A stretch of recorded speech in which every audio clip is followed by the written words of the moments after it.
Folks, we are live. Welcome back to the panel for yet another edition, but this is a very special edition for a few reasons. Obviously, we are joined by some very special guests, but this is the last pay-per-view card, presumably ever.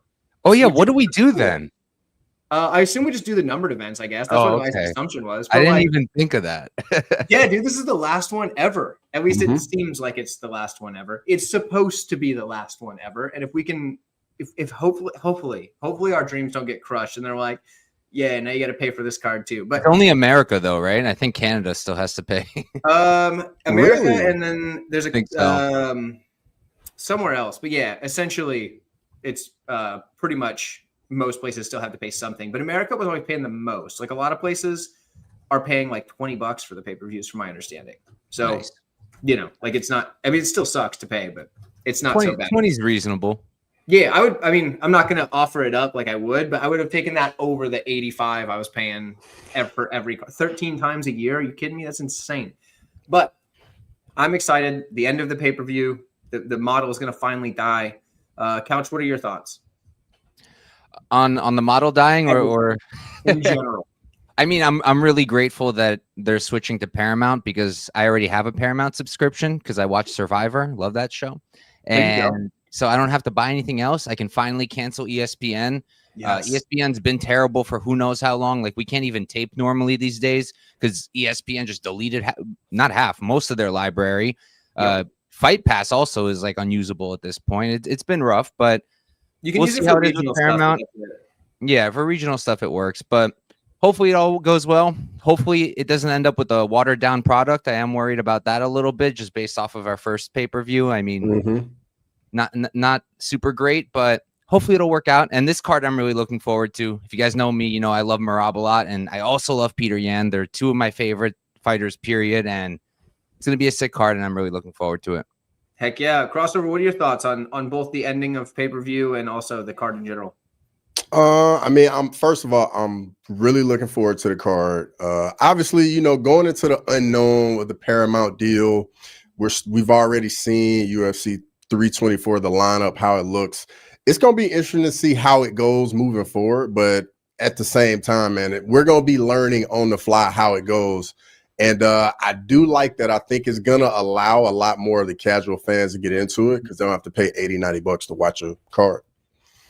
Yeah, and they also don't have to, or like go cram into some bar where you got to pay like a $20 cover, and then everybody's like, you know, talking over everything. You don't hear anything. Yeah, exactly. So you get a little more casual availability, especially if they're just sitting at home and they're like, let's see what's on the old Paramount. And there you go.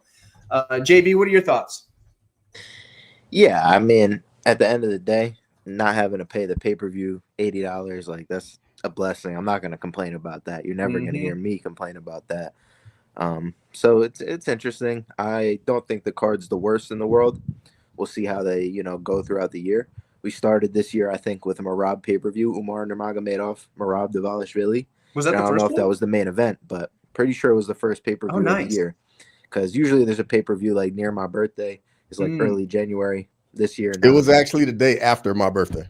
Oh, nice. That's awesome. And I went to it, bro. What's your birthday? It's January 17th. Okay, mine's the 19th, so that's what's up. All right, we already got something in common. Yeah. There we go. Well, happy early birthday to you boys. Appreciate it. Yeah, mine was like last week or something, so there you go. Hey, happy belated birthday. Yeah, last week. It was the Saturday after Thanksgiving, so there we go. Hit the big old 34. Thank you for having me back on, bro. Last time I came on, it was me, you, and Dravi and Mike. We broke down Diego Lopes versus Volkanovski, and we had a pretty good card, so always let's go back to it. Let's say hi to the chat, and then we'll jump in. We got Dixon here. He's excited to see Crossover, of course. Crossover's the man. Couch is okay. Shout out, actually, real quick, shout out to somebody hopping over from Crossover's channel. If you didn't notice, we're streaming on both channels, my channel, Crossover's channel, and I think your Discord or something like that. Somewhere else. One other. No, just YouTube and Twitch. Twitch, that's it. YouTube and Twitch. Excellent. Yeah, so we're you can join in any of those spots. So we're getting all the people. So should I throw it up on mine too? Yeah, dude, throw it up on yours if you want. Go Absolutely. For it. You should be able to. Why not? I think this is the way we should start doing these all the time. I don't know why we haven't been. Yeah, I feel like why haven't we been doing that? No idea. Like because it's not like we get paid per view on the like on the live streams anyway. It's only the after the fact. So, but anyway, continuing on. Shout out Derek Izzy, one of the channel members, one of the greats. Channel memberships on my channel are only $2.99 a month. So if you want to be like Derek and be one of the real ones, you can do that. And now that we're saving, like Derek says here, about $980 per year that he could bet on fights, stretch out $2.99 of that for a channel membership with your boy. So there is that. We got Grimy jumping in the chat. What's up, Grimy? Let's see. Strip club show UFC fights. Okay. Pay $10 in extra entertainment. Okay. I don't know that they do around here. I don't know. I got a buddy that owns a strip club, and like I don't think that they show the fights, but maybe they do. I'm not sure. Let's see. In the White House, Merab, you're gonna have to find out, bro. No. Absolutely, bro. I'm telling you, it's worth it. It's worth it. It's not a bad vibe. Yeah. Well, see now though, it's just I could just watch him at home for like almost nothing. So we're just gonna do that. But you know, if I had known, you know, and I've already ordered this one. I assume. I guess I got to double. I think I already ordered it. I usually order them on Mondays, but yeah. Let's see. The White House, Pantoja Merab. That'd be a good time. I think it'd be solid. Nate Brown, another one. My boy Nate, another channel member. We always good to see. He was actually just in the chat on my live stream I did on PFL Mina, like not 20 minutes ago or so. So it's going to be a great opportunity. Influx of new fans. Yep, and bettors. Yep, I agree. Real casual driven lines. Yes, and that's a good thing. Usually that's a good thing. It always does take me a minute to get used to the new oh, we're getting a bunch of casuals in here moving the line. Cause like, I'll get nervous. I'll be like, why is the line like, am I missing something? And then I just realize it's a bunch of people just dumping money on the people that they like. But it always gives me a little pause. You know what I mean? Pay attention to whoever's talking at the time. You're good. We'll direct you through it. Mike, I got you. I got your back, my friend. We got you. It's my birthday 6 times this year. No, brother, November 29th. It definitely hasn't been. If it has been, that's a problem. I'm real old. Yeah. Let's see. We got Glenn O'Shea. Let's see. What's up? Glad you made it. Glad you had the chance to tune in. It's always good to see you got to change my man's name back to Glenbot, bro. Yeah, that's what it's throwing me off, right? I think that's Glenn O'Shea. Glenn O'Shea. There you go. There you go, Glenn O'Shea. All right. All right, we got to know in the comments. Let us know. Let us know. Because if I'm right, it's Glenbot. We got to change it back. It's not Glenbot anymore. So, let's see. We got useless. It's like useless, but not use, but like spelled different. So useless. What's up, useless? Good to see you coming over from I believe Crossovers channel. Share the stream. Do the dirty work. Share it on all platforms. Whatever you like. Spearmint Rhino collaboration. That's hilarious. Absolutely.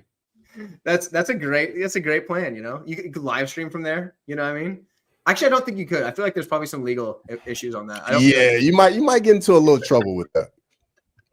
I'm pretty sure you get in trouble for that. Oh man. Okay. Anyway, just killed Paramount. Yeah, there you go. Seriously. Get past your family. Actually, yeah, dude. If you're in Nebraska, I can get you in for free. Like, not kidding, brother. I straight up would, and I can do that, no problem. So if you come to Nebraska, I got you the homie hookup, no problem. Let's see. I'm definitely pulling up. Yeah, dude, I got your back. Even my homies, they can get in. They'll get the free cover at least.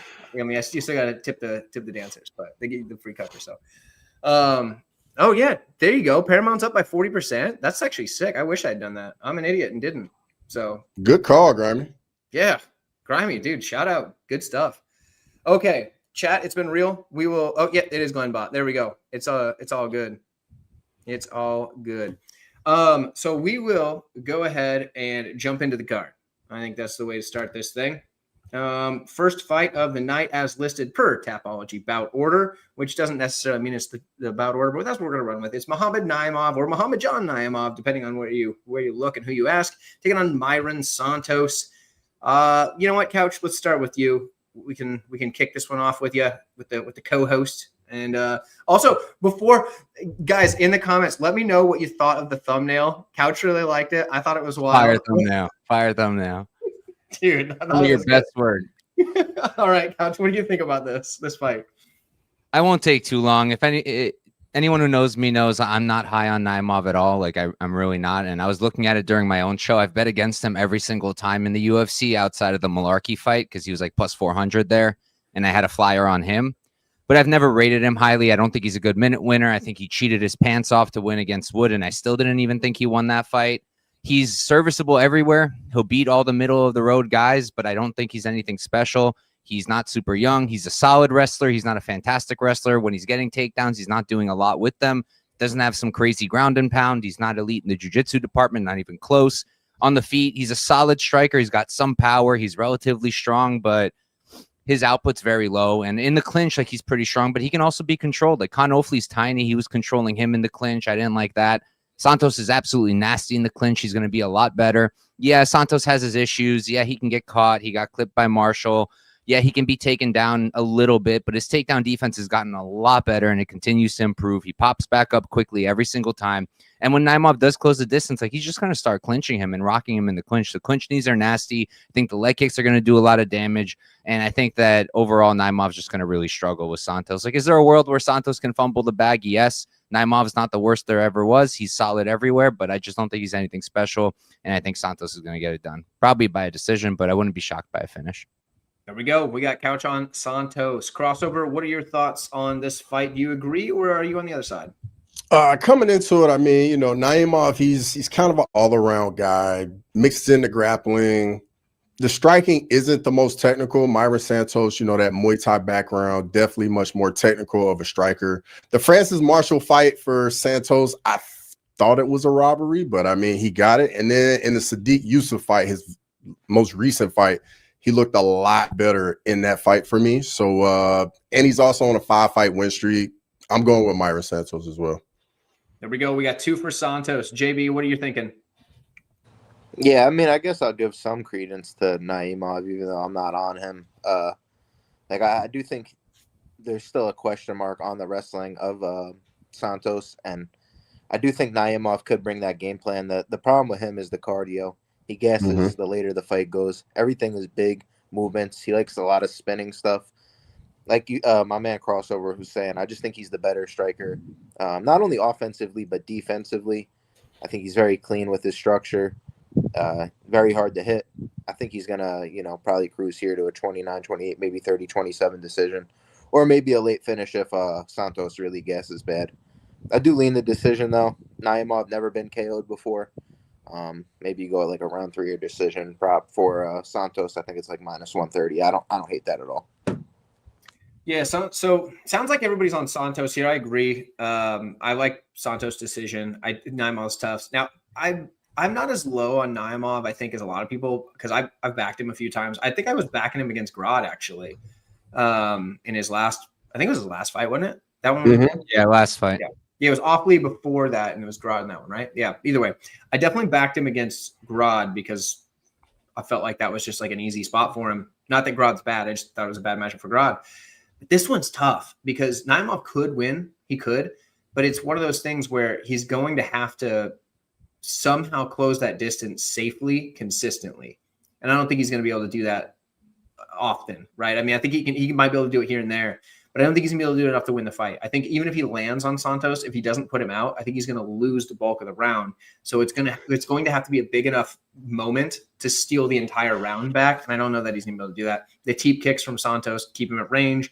I think that's definitely his path, and I think that's what we're going to see. So 4 for 4 on Santos for anybody keeping score. That's where we're at. We can move right on to the next one. I feel like we might hit this one 4 for 4 as well, but we have Mansour Abdul Malik taking on Antonio Tricoli. Crossover, kick us off here.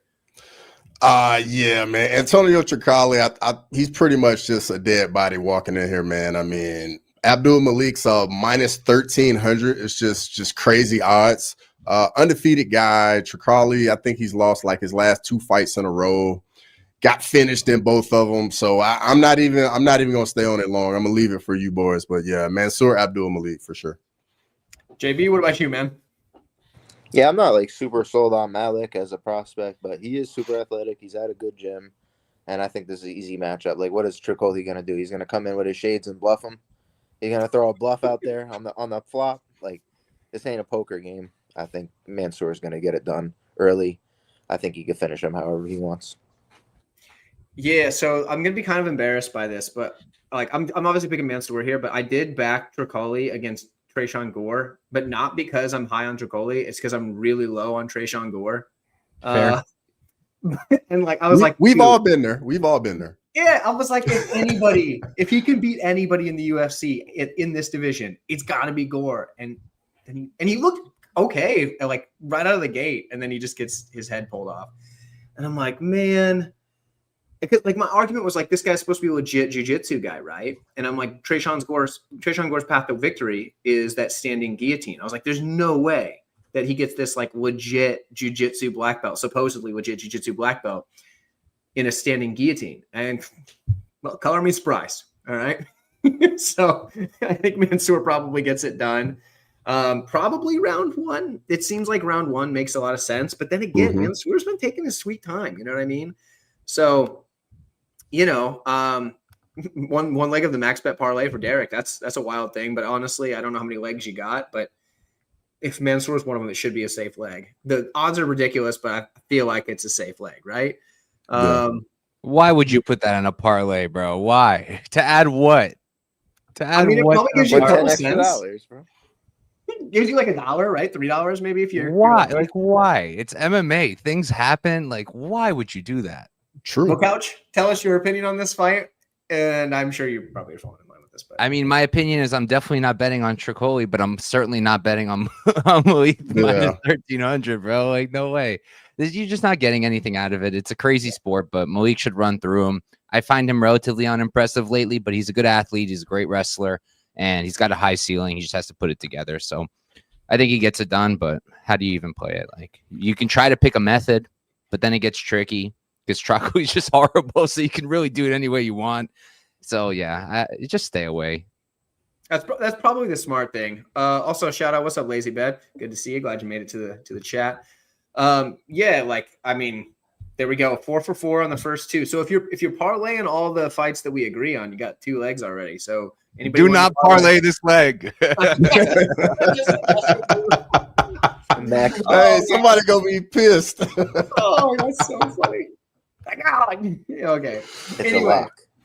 we can move on. We have Iwo versus Ebo. We've got Ibo Aslan and Iwo Barnierski. I think it's I don't remember how you say it. It's one of those. But I'm pretty sure I listened to your Dana White's Contender Series breakdown for this fight, and you're the one who taught me how to pronounce this. Yeah, I said it right, and then I forgot how to say it, and then I forgot.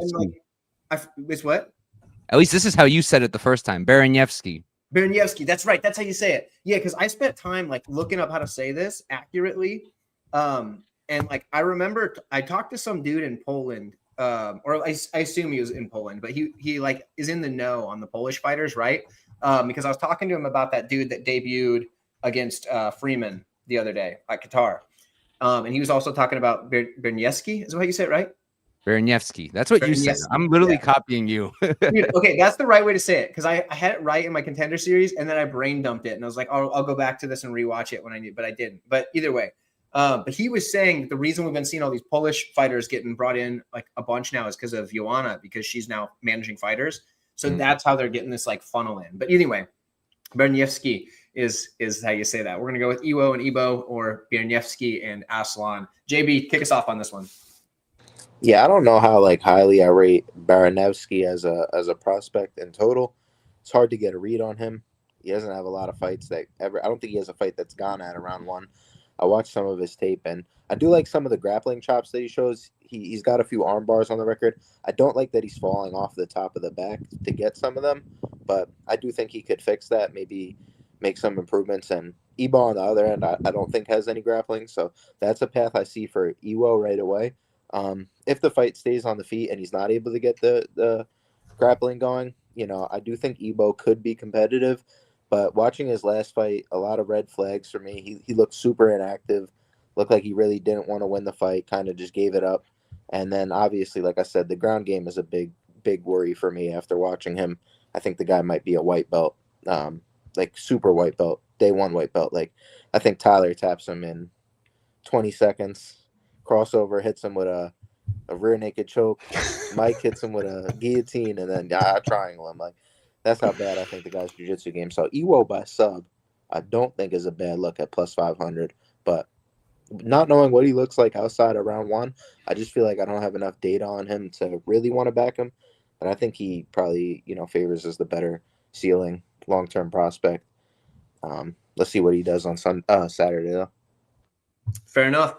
Okay, I've got a hot take here, and something's telling me Couch is not going to like my reasoning, but that's okay. I'm going to say it anyway. I think Barniewski packs this dude up, and it's no problem for him. And here's the thing. I understand it's his debut in the UFC. He hasn't really gone late in fights, but this dude's legit, right? Like, he's got some like a good amateur experience, which doesn't really matter for a whole lot. Legit judo black belt, like legit as they come, judo black belt. There's more legit, I guess, but he's got a legit judo black belt, not like a paper black belt. Guy can obviously throw hands. And then people are like, well, Ibo has been in the UFC a little while, this, that, and the other. Ibo Aslan. Let's take a look at who his 2 wins are in the UFC. Anton Turkalj, okay, who he also lost to in the regional scene. It took him to the 3rd round to get rid of Turkalj. Had some dicey moments in there. And then he beat Rafael Cerqueira, who is the free square if you're looking for a win in the UFC. I would argue even more so than Turkalj, honestly. If you put those 2 in there together, somebody's got to win. They should do a 3-way fight: Cerqueira, Turkalj, and Medina. Yeah, dude. I would honestly take Medina out of those, and I don't know. I think No, Medina's the worst of all of them.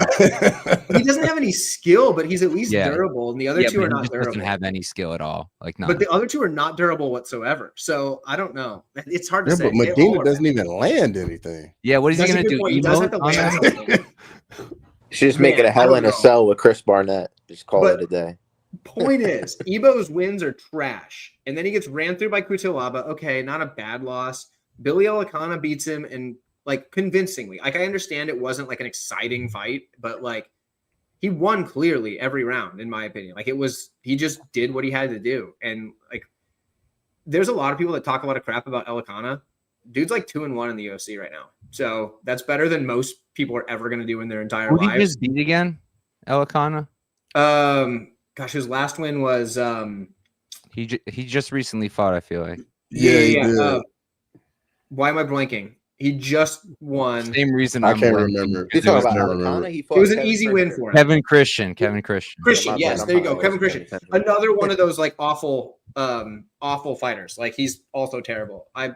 He actually shared me on his Instagram story when I broke down his Contender Series fight, because I said he can't strike at all. And I don't talk smack on fighters. I never do. But my gosh, man, watching that dude strike, I'm you've never learned anything. So Kevin Christian's another not good fighter. He put you on his story? Yeah. Because that's happened to me 2 or 3 times. I know Padilla has done it to me. Algio did it to me. And I think there was one more, but I don't remember. See, that's actually the thing. Usually... My bad. I'm so sorry. Did you guys know I got called out by a UFC fighter this year?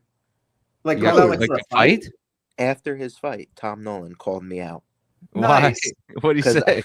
Because I said as a joke, I was like, bro, you're a black belt with no subs, but then I bet his sub prop for a few bucks, just to see if you get. But then I forgot about it later in the week. Oh, and he called you out. And then I was like, nah, it can't be me. And then Ariel Hawani, he was like, it was just this one dude. And he basically said it was me. Oh, that's so funny. It's hilarious. Dude, I mean, you had reason to say it. It was fair. Hey, cash my bet. It was reverse psychology. He did it. Dude, it was way smart. To play. Dude, you got in his head, man. You can't sub this guy. You can't do it. And then bet the sub. You don't even know what a sub is, bro. You couldn't sub anybody. We need to start telling that to Iwo here and see if he does it. Because honestly, I think Barniewski beats the brakes off Aslan. That's what I'm getting at here. I don't think Aslan's that good. I think he's okay. He's not terrible. He's not it's not like he can't win a fight. He's obviously won 2 in the UFC. But you really had to try to give him easy competition. Dude can't grapple off his back whatsoever. If you get him on top, he's okay. But Barniewski's a legit fighter. And I think he's going to beat this guy up bad. I feel he's one of my more confident picks on the card. And this is where I think that Couch is going to have a problem with that, is because he's going to give me the old, we don't know what happens if he gets past round 1. Against who, bro? Against who? And yeah, you're gonna hear against you. What about this Muhammad Ali guy? Everybody was so big on. Baranevsky cashed big for me as a +2 something underdog on the Contender Series this year when everybody was on Muhammad Ali. Not everybody, most people were on Muhammad Ali. Yeah, so there we go. I'm riding the EWO train. He's getting this thing done, and I think he makes it look pretty easy. Couch, what are your thoughts on this one? Yeah, I mean, you won't get much disagreement from me. Let's go. I do think that Ebo can win this fight. Like if he can keep it on the feet, like I do think he can win this fight. And he has worked on his takedown defense a lot. We know that's why he went to Dagestan. We know that's specifically what he was working on. And the one thing he did in that Alcana fight was he defended takedowns. Like he's getting better in the defensive grappling. I do think there's a possibility he keeps it on the feet. And with the information I have, I know that Ebo can go 3 rounds in striking. I know that he can put up 70 plus significant strikes. I know that he can get a knockout late, so the power carries. So I know these things. With Ewo, I don't. I lean towards him being fine over 15 rounds. He seems like a very good athlete. He has an extensive amateur record. I think he's going to be okay. There are the concerns about debut jitters. You know, that's a real thing. We've seen that before time and time again. So that's just like one reason why I wouldn't personally lay this kind of chalk on him. And I can see him losing in the striking if he can't get it down. But at the same time, I do think he can get the takedowns probably. I do think that he can possibly submit Aslan. And I'm just not backing Aslan until either A, they give me an absurd number. Like if they give me like +200, I might start thinking about it. Or until I figure out what the hell happened in that Elkanah fight, because he just did nothing. It was the craziest thing I've ever seen. Like he did absolutely nothing. Like I'd be okay with him losing to Elkanah if it was like he tried and lost. He just didn't try at all. So it was like, I'm not going to put money on you again. So until either they give me a crazy enough price or he shows what was going wrong there, I'm going to stay away. But I think Ewo will win. It's just a little too chalky for me on a debut when I think he's still relatively untested, but I think he has a lot of good skills. Yeah, okay. That's a fair statement. I think +200 is still not enough for me, but that, you know, you're a little more after his last performance. That's very fair. Yeah, I mean, he looks so bad. Plus, like, what did he land? 29 strikes? I think it was less even. I think it was like 20. Yeah, 25 he's so low output. It's so bad. Crossover, what are your thoughts on this fight? Yeah, just you know, saying what you guys saying. Ebo Aslan's so low output, and the Billy Elkanah fight was literally just in there taking pictures, just wasn't letting his hands go.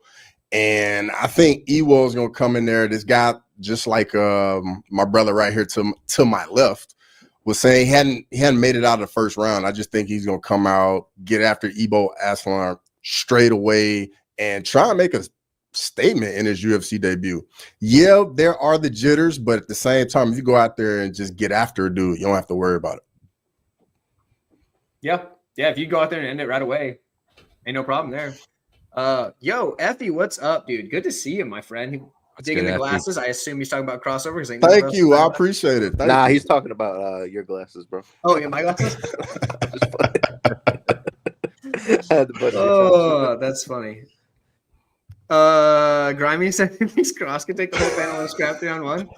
I mean, I'm not gonna add much to it, so it'll be closer to a 2-on-1. Bro, you got a Tapology profile now. True. I can go for a single leg or a double leg. You guys keep them busy upstairs. That's hilarious. That's way too funny. Anyway, yeah, we can move right along. I think that was the last. Yeah. Okay. So it's me starting this next one off. Oh, geez. I don't want to. Oh, man. All right. I'll start it off. At least you don't have to start the next one like I do. Yeah. And good news is we've agreed on all 3 of the first fights. So that's sick. Next one, Edson Barbosa, Jalen Turner. Now, okay. Here's the problem for me with this fight is that Edson hasn't looked great recently. Tyler, no. Turner just retired. It's like, dude, what? I don't know. Like I'm taking Jalen Turner because like physically he's got the advantages.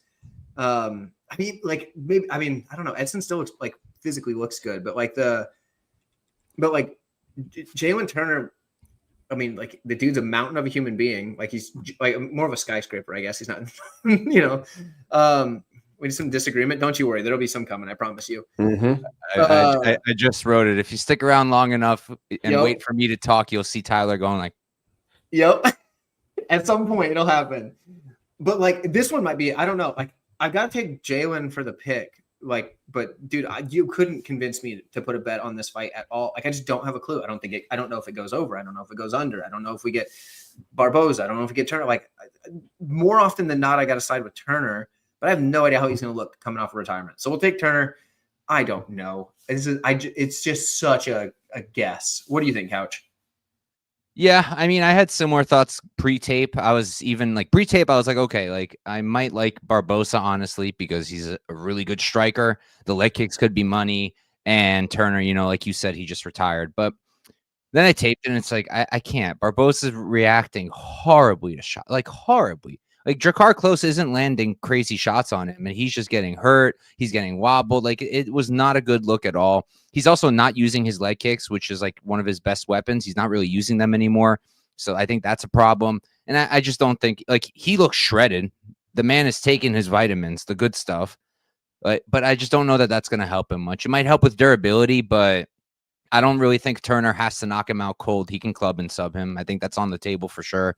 Rock him in the clinch or something. He goes down a little bit, lock in a front choke. I can see that. But yeah, I think Turner's going to get it done. It could get dicey, maybe, if like he doesn't get him out early, because we know Turner tends to fall apart a little bit. But they're really giving him a pretty relatively easy fight to come back to. Like Barbosa would not be an easy fight a couple years back, but right now I would say for Turner specifically, he's not a hard fight. And I think Turner should be able to finish him. And yeah, I know he retired, but like it was an emotional retirement, kind of like Jimmy Cruz, where they just felt like crap about themselves because they lost and they just didn't have it anymore. So they retired on the spot, but then came back around. And look at Jimmy Cruz. He's doing his thing. So I think he'll be fine. I tend to agree with Lazy Bet here that this is one that is probably best to stay away from. But at the same time, like, you do you. It's your money. What was that? What was that? That JG Wentworth. It's your money. Use it when you need it. It's your money. You gamble it when you need it. Am I right? Called JG Wentworth. If you need long term savings, you need cash now. We need to get that guy sponsoring our panel, right? I mean, all right, Crossover. What are your thoughts on this one? Yeah, this is just a ugly fight all the way around. I mean, Edson Barboza's 39 years old, just like you guys touched on. Jalen Turner's coming back from the retirement. We don't really know where his head's gonna be at, and I mean, both guys are on a 2-fight skid. But I think for the pick, I'm gonna go with Jalen Turner. I just think we have a massive lightweight, and then a guy that used to fight at featherweight that is 39 years old. Like, yes, he still looks good, but Edson Barboza has started to slow down for sure. And then that gas tank hasn't looked the greatest as well. So give me Jalen Turner. Dude, we got the chat going with the 877 cash now stuff. I love this. All right, JB, take us home with this fight. I'm pulling up to the bookies this weekend, and I'm blasting JG Wentworth 877 cash now because I need my cash now. Box and everything. I need my cash right now. And you're going to give me it because I think Jalen Turner is going to finish this guy, man. He's just dealing with – I like the Tarantula, man. I've always been a big fan. The problem with the Tarantula is he's a tweener. He is a guy who is – that 155 weight cut is a motherfucker for him. And I think that's one of the reasons that he retired. And it's just a really tough weight cut. He gets into the fight, and he's not the best version of himself. We've seen him miss weight multiple times. We've seen him gaslight in multiple fights, like the Dan Hooker fight where – he started off hot, and then Dan Hooker was able to take the back late, get in dominant positions, and I saw that. I had a few crazy calls. I had Bahamandez by sub in the last fight. I did think it was going to come in round 2 or 3. I didn't think round 1, but he kind of just put himself in the triangle. And then I had Moicano by KO. He had never gotten a KO before, and I said, "Go guys! Like, I think this guy's live for a KO because Jalen Turner is just a straight gas bag. So you do have to worry a little bit, but." At the end of the day, I just don't like what I'm seeing from Edson Barboza getting rocked by Drakkar Klose. Like my man Couch said, some of the reactions, and now he's dealing with a guy, not Drakkar Klose, a guy who's way rangier, way faster. I think he's going to hit Edson just at the end of his punches, and I think the kicks, the jiu-jitsu, I give him the upside. I don't think he's the better. I don't think he's going to go out there and just be shooting doubles. But like Couch said, if he rocks him, I think the club and sub is super live here too. Jalen's a legit black belt, and he's just very lengthy. He has the southpaw stance as well, which is another advantage, and he's the younger fighter. I know he just retired, but I think if he wanted to really retire, he would have just retired. I don't see the reason to come back now, but it is still a worry. I like Jalen Turner. I like under 1.5, minus 125. I like Jalen Turner round 1, round 2. I lean round 1 though. I think he's going to get Edson out of there pretty quick. I don't see what Edson brings to the table besides the low kicks, like you said.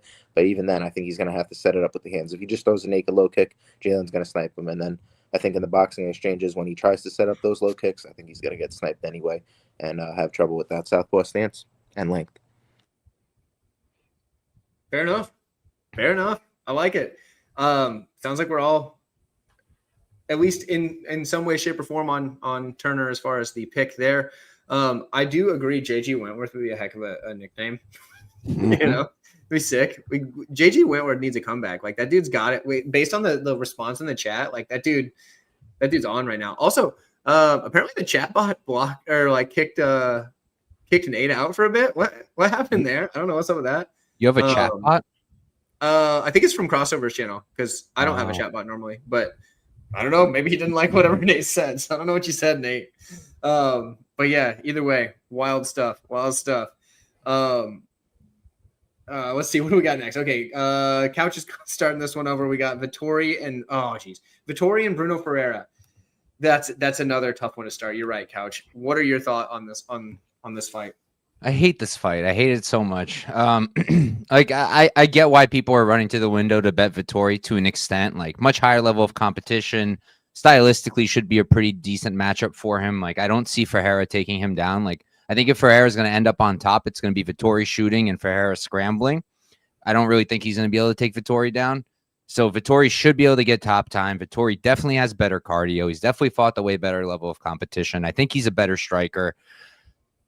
Way better output, but he's so hittable. Like, he's such a punching bag. And like, I'm not gonna lie, everybody's giving him like props for the Brendan Allen performance because he kept up with Brendan Allen. But also, should you really be getting 30-27 by Brendan Allen on the feet?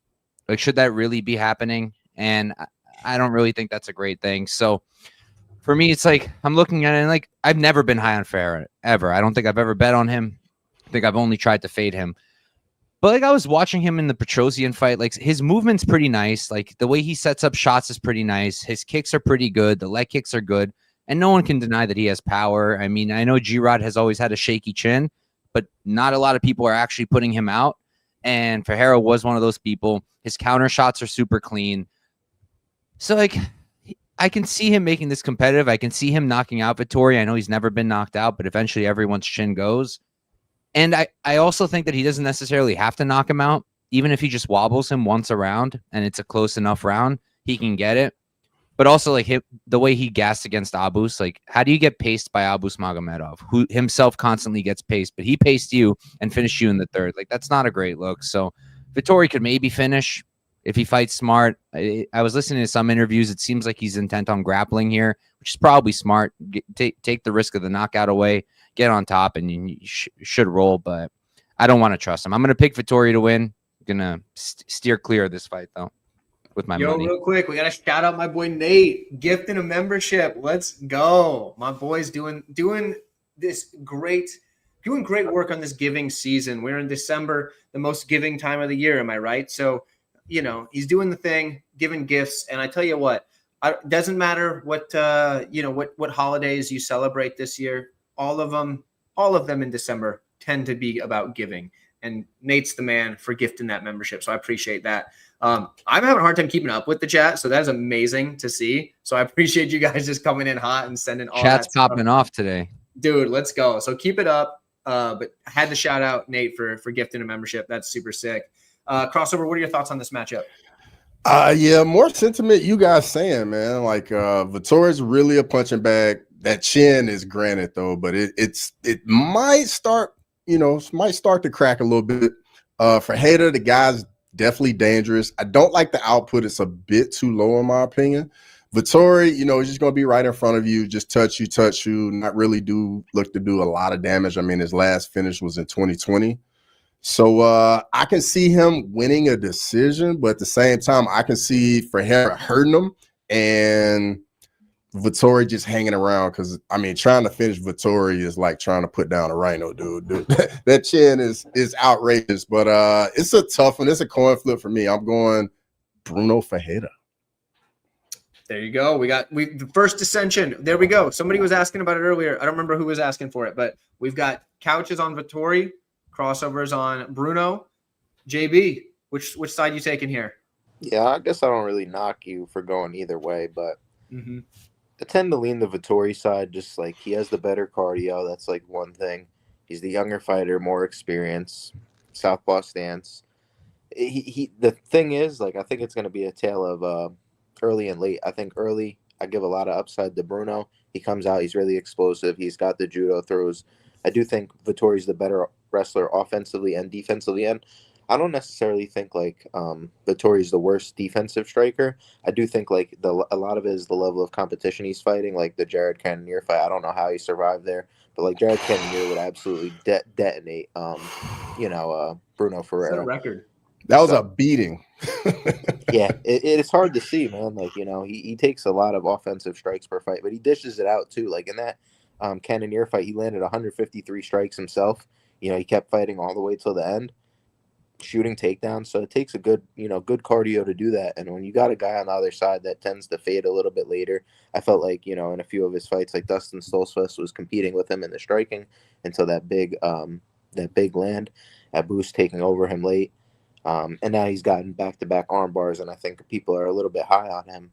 But this is a fight I tend to lean goes over. I do think, Vettori could finish late just because of the cardio problems, but, it tends to go to decision. And like Couch said, if it's going to decision and the moments are going to Bruno and it's close, like Vittori's 8-8 to the decision at the end of the day. So am I really going to trust him to win over 15 minutes? Even though Bruno's never won a decision, I don't think it's impossible.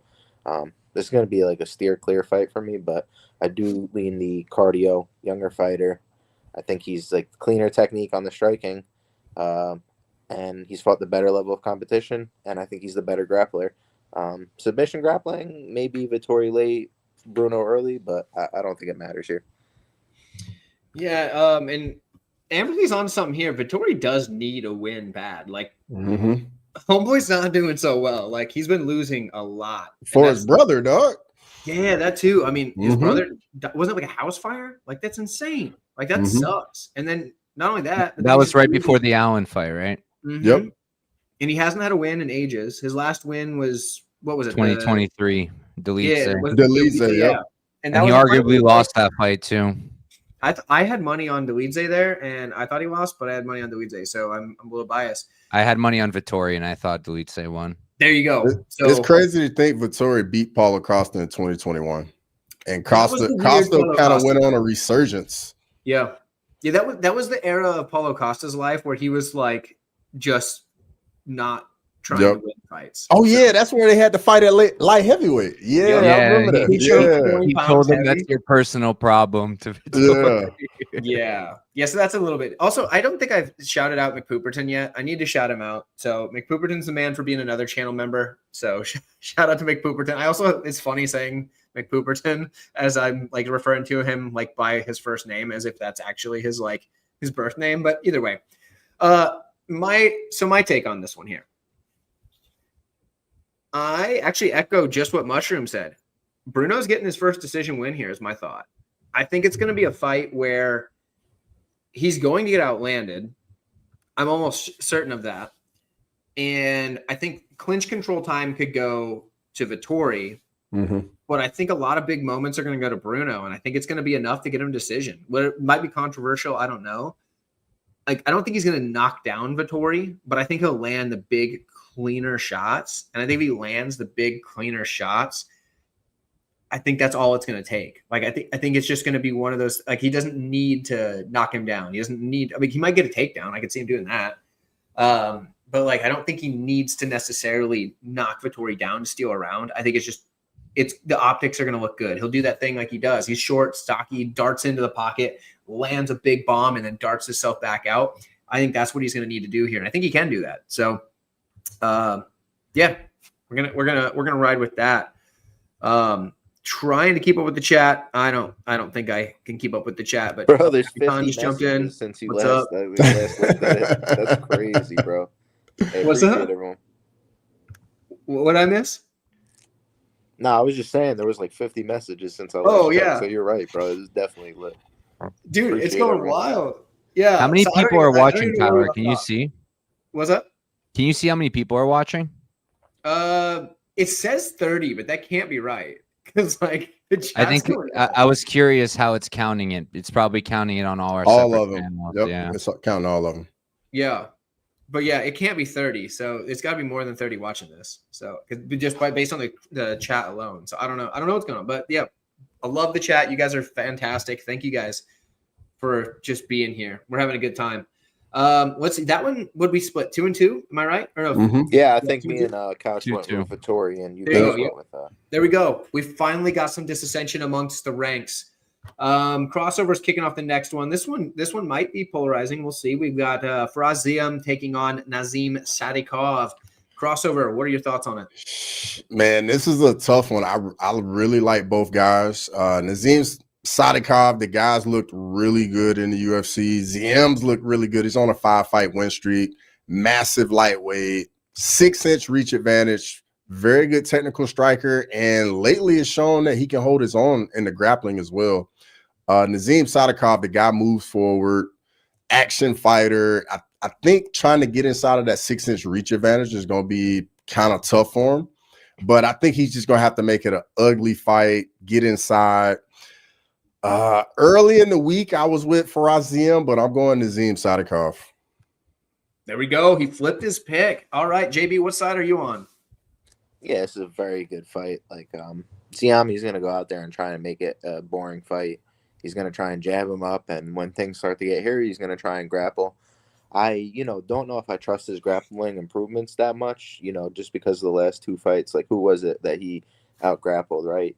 Mike Davis in that fight, he was in some interesting spots, and Davis was literally pulling guard. He said that he had problems before the fight, with the locker room. And I kind of believe it because, like, we never seen him really fight like that. It was a very weird fight. And then, Ziam winds up winning the decision. The other one was against the knockout win against Frivola. And now we know Frivola, maybe not at the best stage of his career at this point. I could say that he's basically washed. And, he got out grappled there. Winds up being funny because his coach is like, turn around. And then he just eats the knee. It's like literally one of the funniest things in MMA, bro, because he's like, turn around, Matt. And he's just like, so, yeah, I don't know if you want to do that here against Ziam because he'll mash you with those knees in the clinch. You got to be careful. But I think, it's going to be hard to knock out Sadikov. I mean, maybe you can knock him down, but to put him away, it's going to be really tough. I think it's going to be hard to grapple him. He's been taken down, a couple times in the UFC, but 75% takedown defense. From what I've seen, I think the guy's grappling is much improved from maybe the beginning parts of his career. And, training with Merab, training with these people like Aljo, I do think that's going to give him a benefit. On the striking now, it's interesting. Like, I think the guy's got nasty head kicks. He is hittable on the feet. Don't, not going to sit here and lie to you because I've watched fights where the guy's getting bonked, but looking at some of those fights, I think Slava is a more diverse striker than Ziam. I think he's got more tools in the kit. I was a little bit back. I think Slava's maybe slowed down since taking some of the damage in those fights. We've seen him come out now with like double knee braces. So I think, maybe he got a little bit better version of Slava than we've seen recently. So I do rank that fight, even though it was a draw. I thought, he fought tough. He's always going to fight for your money. He's got excellent cardio. I think the guy could fight 10 rounds. And Ziam, on the other hand, I don't think his cardio is terrible, but I do think he starts to get discouraged. The fight doesn't go his way. Like I said, I could pick apart some of the wins as well, like the Claudio Puelles one where, Puelles is a grappling merchant. So I don't really know what I'm rating Ziam here at. I think he's, got the opportunity to stay at range. Anytime you got a 6-inch reach advantage and you're out there and you have that game plan, it's definitely possible you could sit out on the range. But I think Nazim has the weapons to compete. He's got the switch stance. I think, at the hometown, if he's able to cut if he's able to cut for us, Ziam, or just land the bigger strikes, I think the crowd's going to be behind Nazim Sadikov, the more exciting fighter, while Ziam's landing jabs. I don't know how the judges are going to score. I could even see a split decision here, bro. I'll take fight ends by split, plus 500, like plus 600, and then Nazim split. That's probably a good price. I don't hate that at all. I think it goes the distance, personally. Like, both guys have been pretty durable throughout their career. Interesting you mentioned the split because I was thinking like a majority decision, actually, and I'm leaning the other way. I'm leaning Ziem by majority decision. I think he wins the first 2 rounds, and I think it's going to be just by staying safe, right? And then I think what we're going to see is Nazim is going to say, "Oh, I need to go out there and win this thing," because that's what he does. He fights from behind. Right? Round 3 Nazim is mythical, brother. Mm-hmm. It's what he does. He's like, "Oh, I'm down. I need to go do something here." Like the Evan Elder fight. Like I had money on Nazim in that one, and I thought he was gonna. I was like, "Oh man, I'm lost here," and then the cut. You know, what I mean, like the dude's just good at just pulling it. I had Elder there, bro. Dude, it's hard to and Elder's just a motherfucker, bro. Like Elder's a good fighter. We've seen him pull off a couple good wins recently. I think he's solid. Yeah, and that's a good win in hindsight, even though like the circumstances were kind of weird, but like win's a win, right? The reason I'm thinking Ziem's gonna win the majority decision, I think it's gonna be one of these things where 2 judges see it 29-28. Ziem, 1 judge is probably gonna give like a 10-8 to Sadikov in the 3rd because it's gonna be like, oh, you saw this guy, point fight, kind of like boring for the first 2 rounds. And then Sadikov's going to land something and like put him down, but not out. And like, he's going to survive the round and somebody's going to give it a 10-8, but I don't think it's enough to get across the board. That's what I'm leaning majority. We're getting real specific here, but I do think Ziem's going to do just enough to win the first 2 rounds by just not engaging. And I think that's how I see it going, but I'm not super sold on it, but I'm taking him. Like, I wouldn't be surprised if Sadikov wins. The guy's a dog. He's got absolutely like every opportunity to come through and win this thing, especially if he comes out in the 3rd, Ziem's even sort of tired. Like it could go bad. So I'll take Ziem, but there we go. We got another fight where we're not all on the same side. Couch, what are your thoughts? I'm gonna make it 2 for 2. I like Ziem as well. I went into it. I was curious about Sadykhov because I know Sadykhov is like a really, really popular underdog. I know a lot of people who have bets on him, and sometimes that works out. But that's why I went into it. I was like, okay, like these people that I know have him, I respect them, so maybe I'm gonna like it too. And maybe if it was like plus 150 when I got to it, then I would have been interested, maybe. But now I think it's a pretty accurate line. Like realistically, I think Ziem is better than him everywhere. Like on a skill level, I think he's better than him everywhere. I think he's a better striker. Certainly at distance, I think he's better in the clinch. I don't think either of them is an amazing offensive wrestler, but look, say what you want about Frivola, him being washed. Like he was throwing Frivola around, completely out-grappled him, and people thought Frivola would be the one wrestling in that fight, and Ziem just threw him around like it was nothing. So I personally lean towards Ziem being a better offensive grappler. Can Sadykhov get takedowns? Probably. I think they can both get takedowns. I don't think neither of them is going to do much with them. I think it's going to primarily play out on the feet, and I just think that Ziem's the cleaner striker. I think that he's better than clinch, like I said. And I just, like, Sadikhov's just a really bad minute winner. He's a really bad minute winner. He's losing every single fight because he's just not doing enough a lot of the time. A lot of the time, he's just waiting. He's loading up, trying to close the distance. He struggles to close the distance, and now he has his tallest opponent, too. And, like, the Nicholas Mata fight, right? Everybody's going crazy about it. It was a sick fight. It was an awesome fight to watch. But, like, was it really that good of a look? Like he was in trouble in that. It was the first round, I believe. He was in trouble, and like realistically, don't you guys think that if that fight was anywhere else under any other circumstances, where Nazim from Azerbaijan, UFC comes there, he's one of 3 fighters on the card. I think most other refs in any other location would have called that fight when he was up against a cage like this, and Mata landed like 80 shots. Like, I get it. He was going like this. He was like moving, but like we've seen people do that and the fight get called anyway. Usually a fight's going to get called when you're not responding to like 50 shots in a row. Ref let him rock. Thank God he did, because that was a sick comeback and it was a sick finish the way he did it. And he does really good work. And like I said, he's a bad minute winner, but he still wins fights. He's won all his fights in the UFC outside of the draw because he knows how to win moments. He fights hard. He'll fight for your money. Like you could do a lot worse with an underdog bet. You could do a lot worse than backing someone like Sadykhov because he's going to try hard at least. And there is a path for him. I just feel like he has to fight kind of a perfect fight where he's able to close the distance of Ziem, cut the cage, but then also handle the clinch when he closes the distance. So for me, it's a tricky fight for Sadykhov. I think Ziem has a little bit more room for error there. So I'm going to go with him. I just think he's a little bit more skilled overall, but really good fight. One of the better fights on the card, I think.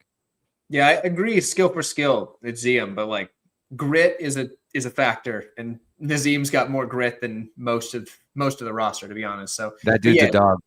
Yeah, definitely. So, and grit can get you a long way. Next, oh man, this is quite the fight. Next one, because we have some takes here that I'm sure are gonna get wild. I'm sure we won't all agree on this one. Macy Barber taking on Karine Silva. I believe JB's kicking it off. JB, do you got some thoughts on this one, my friend? Yeah, I thinking about betting Karine Silva here at plus 165. I'm not gonna lie to you. The cardio is a big concern for me, but where is Macy Barber at in this point in her career? I'm watching her getting grappled in a lot of these fights now. I know Karine Silva doesn't have the best offensive wrestling, but I don't think Barber really defends the takedowns that well. She's been taken down by girls who aren't even grapplers themselves, and I think Karine Silva could scramble very well. I think if she hurts Barber on the feet, where I've seen Karine hurt people on the feet, she doesn't have the best striking, but a lot of one at a time, throws out the front kicks, big kicking game. I think she's willing to play off her back is a big worry for me. But I do think she has the better offensive grappling. Like, I think she's a real live threat to submit Barber here with a guillotine front choke or get on the ground. She could roll for those leg locks. She's very dangerous in the jiu-jitsu. She's got good back takes, good darces. And like I said, I don't think it's a complete wash on the feet. I do think Barber, the more physical, she's going to have the better cardio. Land in the clinch. I do think she could get top time, land ground and pound here. She is pretty heavy when she is on top, but the scrambles do worry me. This is like if Karine Silva plays off her back and I bet her, I'm going to be very pissed off. So that's why I haven't done it yet, but it's an interesting fight. I think it could wind up being very close. And yeah, I'm interested to hear what you guys have to say about it because I don't really have a strong take on it. So for me, pre-boob job Macy Barber, I would be betting her all day in this fight. But here's the problem. Now her weight cuts are harder. That's a real thing. You can't tell me that this can't be real life. Dude, that's straight up. That's a real thing. You can't tell me that you can just add unusable weight to your chest and then like make weight just as easy. It's not a thing. It's a stupid idea. It's just a few ounces. It's enough, dude. When those weight cuts come down to the wire, a girl that already, she's literally not even. She literally in her last fight cutting some weight. Yeah, true. So now when you add something to the chest, it's like, what are you doing? Like, save it for after the career. Like, you don't need that now. But she did, and like, I think I was one of the first people to point this out because I mentioned it ahead of the Blanchfield fight, and everybody in my comments was like, "What? I didn't even know." And I was like, "Yeah, man, it's all over Instagram. You can tell that her chest is bigger." So there you go. But that's a problem. And then why were you looking, bro? Dude, you got to go check out the Instagram before the fights because you got to see what's going on, man. You got to every time.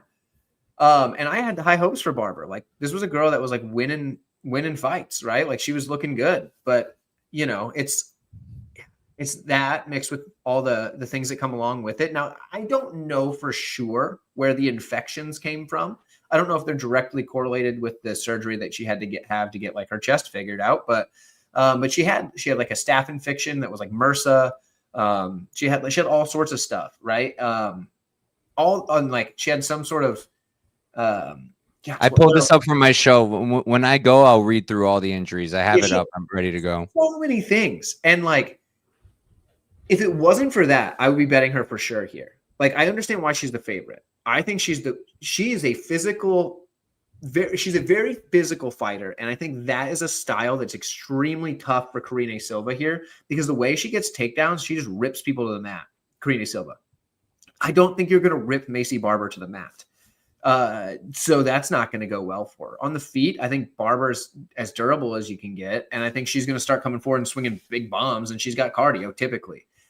But I just don't know with all this stuff. Like, how much time do you have to take off of training? I know that from knowing people in my personal life that have had breast augmentation, you're essentially not able to exercise whatsoever. Like for a long, like you're not bedridden necessarily, but pretty close to bedridden for like a while, like a long time. So like if you're not even exercising at this point, and then she has all these other things, it just makes me I'm gonna take her for the pick because I think like in if we're going skill wise and like other attributes I think she wins, but like I can't bet her. I wish I could bet her, but I can't do it just because I know that there's too much going on.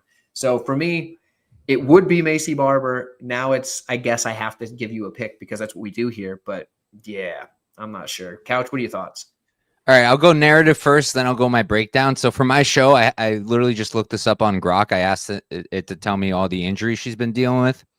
So after her Caitlin Chukagian fight in whenever that was, she was hospitalized for 9 days due to a combination of strep, staph, MRSA, pneumonia, and Epstein-Barr virus. They also discovered she had an enlarged spleen. And more recently, she experienced an episode called a pseudo-seizure tied to autonomic nervous system dysfunction. What else was there? Infections, pneumonia, immune system complications. Yeah, not great stuff. None of that sounds great. And now she's coming back. It's been, what, 2 years now? Just about 2 years. Mm-hmm. I don't love that. And that's why when I was looking at this fight, and I'll break it down for you guys in a second, when I was looking at the line when she was minus 155, I really thought about it. I really did want to play it, but I just couldn't lay the chalk when I don't know what she's going to come back as, and I don't know how these injuries affect the person. So I stayed away in terms of a money line. But from a breakdown, I'm not high on Silva, never have been. I faded her with Arugio. I did not fade her with Barbosa. I didn't touch that fight, but I didn't think she beat Barbosa, and I thought she looked absolutely terrible. I think that her cardio is bad. I think that her striking is bad. I think she's slow. She's plotty. I don't think her offensive wrestling is any good either. It's mostly trips and just muscling opponents down, and I don't really think that's going to work against Barber at a high clip. It could. Barber has historically struggled with takedowns and stuff, but I just really don't rate the wrestling of Silva much. And if Silva tries to drag her down and ends up on bottom, or if Silva pulls guard and ends up on bottom, Macy's going to punch her head through the canvas. Like, her ground and pound is ridiculous. She hits hard. She throws a lot. So I don't like Silva in general. And I do think that Barber should be too much for her. I think she's going to throw a lot more on the feet. I think she's going to hit harder. I think she's a better striker. And I think she's going to put away Silva in the late rounds, maybe like round 3. That's what I'm thinking. But I also think that Silva can come out here and sub her. I wouldn't be that surprised if Macy comes in and isn't looking herself. Like, I think that's on the table too, because realistically, Silva's probably the most dangerous jiu-jitsu fighter she's faced, I think, in her career. I'd have to go and double check her record, bro. I'm pretty sure.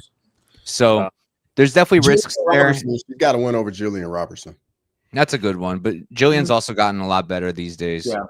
Recently. Yeah, that Jillian Robertson she fought was not nearly the Jillian Robertson. Yeah, former 115er too. Yeah. What? Former 115 pounder too. Yep. Yeah. So I'm picking Barber, but I would have needed a much closer line to get involved just with all the unknowns. Dude, this chat is killing me with the jokes. Like, I'm busting up over here. You guys are funny as heck tonight. Crossover, what are your thoughts on this fight?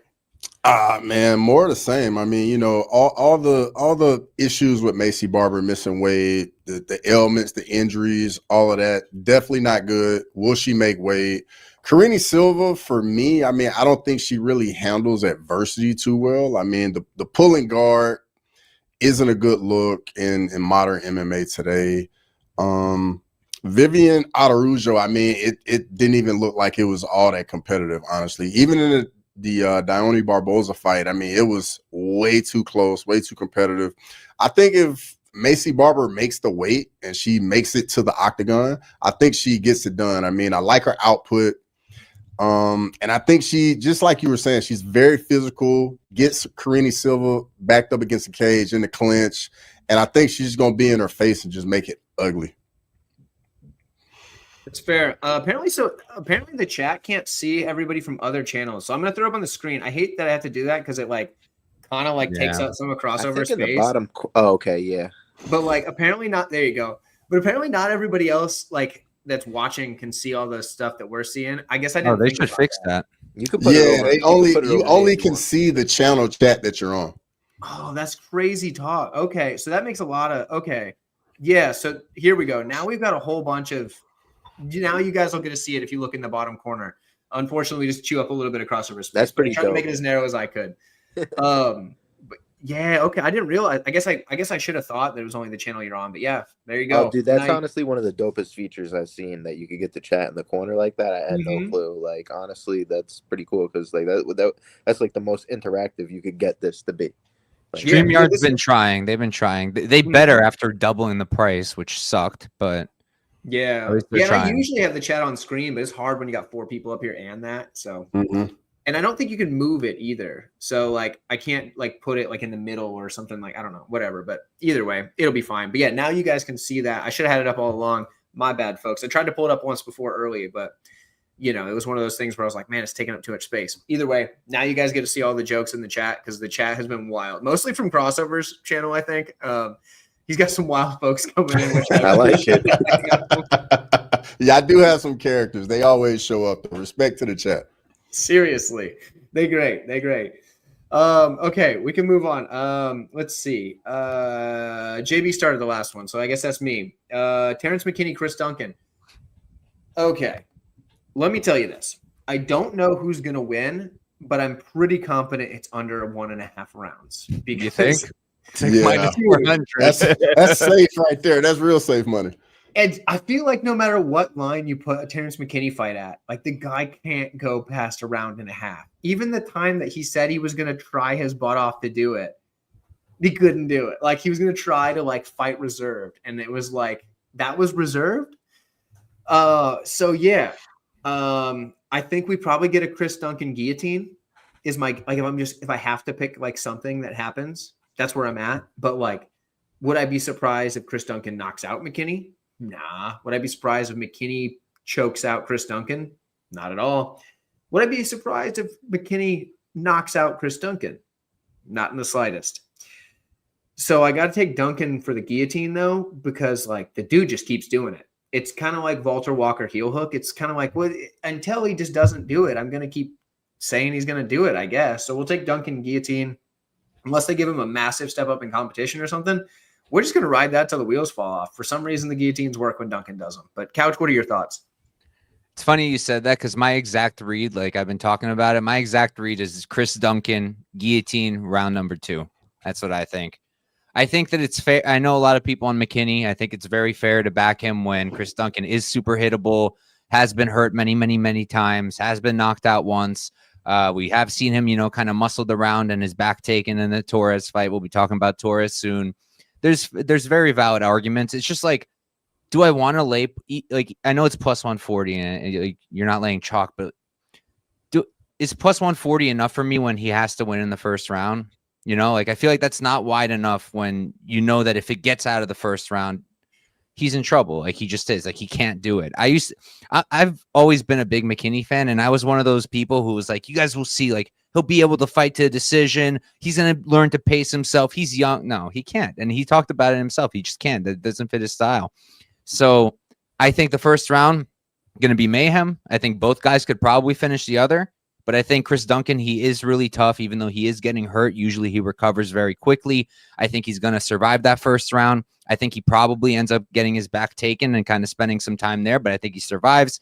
And then after that, if he makes it to round 2, I think he can beat the daylights out of Terrence and finish him however he wants. But I think it's going to be a sub. I think Terrence gets tired, shoots Gilly, and it's over.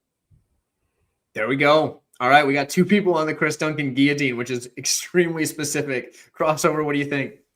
Man, I'm expecting just a barn burner with this one. I think I can really see both guys having moments in that first round. Like McKinney hurts Duncan, and it's looking like Duncan's just wobbly, and then next thing you know, he clips McKinney. Something like that definitely would not surprise me in a fight like this. Both these guys are very hittable. Terrence McKinney, the danger factor drops off a cliff after the first round. So if Duncan can make it through the first round, he's definitely the guy. But ultimately, I'm going to go with Chris Duncan. There we go. 300 Chris Duncan. JB, are you gonna jump the opposite side or what? Bro, what? He can't. Hell no. Hell no. Dog, that's my guy, Chris Duncan, bro. Yeah. I think this is a fucking banger, though, bro. Like, I'm not going to lie. Like, I think Terrence McKinney in that first round, he's a motherfucker, and that's what makes this fight so great. Like, Let's just be honest. And that's what makes it so great that we love Chris Duncan for, because he takes these kind of fights that, are going to give the fans what they want, because it's a big risk. This is a fight where it's not a ranked guy. Duncan's been on a streak, and Terrence is very dangerous in round one. It's a tough matchup for Duncan. Duncan in the first round, I think, is going to be at a speed disadvantage. I do think he could land shots on McKinney. I think he's the better clean technical striker. I do think the takedowns are going to be there probably for McKinney early. Back takes can definitely happen. We saw Torres take the back of Duncan, but we talked to Duncan, and, I got to go with the guy who, when I watched him in that last fight, that was an absolute war. You're going to have to kill that guy, literally kill him to get him out of the fight. So I don't, it's possible that McKinney clips him early, but if not, the better fighter with the better, will to win is Chris Duncan. And he is a motherfucker. I love his story. I've talked with him over 2-3 hours now on a podcast, and every time I talk to the guy, I learn something. He's very well spoken. He's a funny guy. I like talking with him. He doesn't act like he's, a big shot, and he's just a really fucking cool dude. So of course I'm going to be rooting for Chris Duncan. I think he's got an excellent guillotine. And also, dude, this guy also talked about he's got an amazing front headlock series in general. So I wouldn't be shocked if he wrapped up a Darce or an Anaconda. I've seen him, teaching seminars on these moves. So I think it's just a front headlock in general. But his bread and butter, that fucking guillotine choke, baby. And he even showed me the grip. So if you guys go check it out, it's probably the longest interview he did. I know he's done a couple interviews, but me and James on our last episode of Parlay Madness on his channel, UFC 322, we talked with Duncan for about an hour. And like I said, he, even if he gets his back taken, he's talking about he's starting rounds at ATT. He's going to start the round, and Grant Dawson's going to be on his back. Hanato Moicano is going to be on his back. What better people can you have on the back to get you prepared for the fight? And you're starting in those positions. I think he's going to do well here, guys. I think he gets it done either in round 1 or round 2. I think this could even be like the Dober fight where it stays standing. It's a war. Chris takes a few shots, but he comes back like the Charlie Campbell fight, and bow, it's over. I think Chris Duncan could win it multiple ways. Let's go. The problem. There we go. Somehow we're all on Duncan on a very volatile fight. We all have agreed. I will say I do like McKinney. Like I've been on his stream before when he's done like watch-alongs, and like dude's cool. I enjoy that. I'm just trying to be unbiased here. So I have a personal story with McKinney. Oh, let's hear it, dude. After he made his UFC debut against Frivola, I hit him up on Instagram and I was like, "Yo, bro, if I send you a UFC t-shirt, can you sign it and send it back to me?" Did he never send it back? Listen. And he was like, "Yeah, bro, I got you. I was like, "Okay." I did it. I sent it. I also sent him money to cover the shipping stuff. Mm-hmm. And then 1 month passes, nothing. 2 months passes, nothing. I asked about it. He's like, "Oh man, I'm just busy. I'm busy. I can't do it." And then eventually I hit him up. He was like, "Listen, bro, like I'm too busy. Just buy some merch off my shop." And then he sent me the money back that I gave him for the delivery fees. So not like he scummed me or anything. There you go. But I was like, "Bro, definitely not buying your merch now." He seems like a very like I met him one time at the Fury fights right here, and I was just like, "What's up, T-Rex?" But he seems like a very nice guy, but he also seems like he's very all over the place, if that makes sense. Like he might have very well just like been like he like seems like he has ADHD and just probably forgot and was just like, "Bro, I can't deal with this." Like, I don't think he's a bad person, but like I saw him in the parking lot and he might have been smoking a big fat doink. Dude, if anybody's got ADHD, it's Terrence McKinney. Like that guy's for sure. He's all over the place. Good dude. Like I say, like he's a good dude, but yeah, he's all over the place. Oh man. Okay, we can move on. I believe Couch is kicking off the next one. We've got good. I'll be right back. I gotta use the bathroom. Sounds good, brother. Grant Dawson, Manuel Torres. Who do you got, Couch? Great fight, super binary. I 100% understand anybody picking Torres because he's super explosive. He can 100% knock out Dawson because Bobby Green did, and that's just a fact. And it's interesting because both guys haven't faced anyone like their opponent. Dawson hasn't fought a striker this explosive or this big, and Torres hasn't fought a grappler even close to somebody like Dawson. But what it comes down to for me really is, you look at UFC stats, and Torres has 88% takedown defense against who? Chris Duncan, who we just spoke about him, great fighter, but he's not like an amazing wrestler. And the other one was Camacho, who's also really not a wrestler. And yeah, he's explosive. He has great hips. Sure.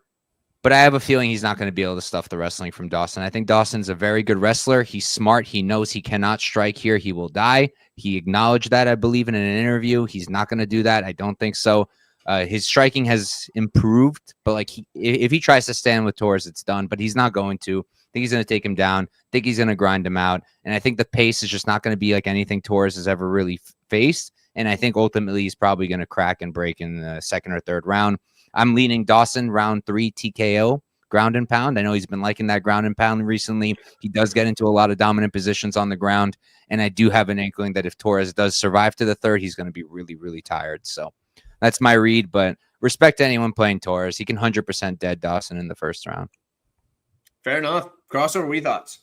Yeah, I mean, I see it the exact same way. I mean, Manuel Torres, definitely very explosive in the striking, very explosive with the hands. I think he's just going to have to fight on the front foot and just make it tough for Dawson to shoot those takedown attempts and pretty much just look to get him out of there early. Because I feel like as soon as Dawson gets that first takedown, he's just going to put him in the washing machine. It's going to be repeat cycle over and over. Gas Torres out, and Dawson's just going to cruise to a decision. So give me Grant Dawson in this one. Okay, so I'll jump in instead of JB right quick, and then he'll get back in it. So, okay. So I think Dawson's got this one no problem. But there obviously, there's the if he gets cracked in the first, however long. But here's the deal. I think Dawson can definitely take him down if he gets a hold of him. He's just got to get a hold of him once. And everybody's like, well, the next round starts on the feet. But it's different. And let me explain. There's a reason you see a lot of those like big knockouts in the first, minute of a fight. It's because that's when you've got the most zip on your shots. And today, I teach like a little like office kickboxing class sometimes, right? I do like 4 times a week. And I tested something today. What I did is I made the guys just rip these power shots into the Thai pads, right? I was like, okay, you're going to hit like 3 big power shots, and then I want you just to get on the floor and then get back to your feet. And it did not take more than a couple of times of ripping a power shot, getting to the floor and back to your feet.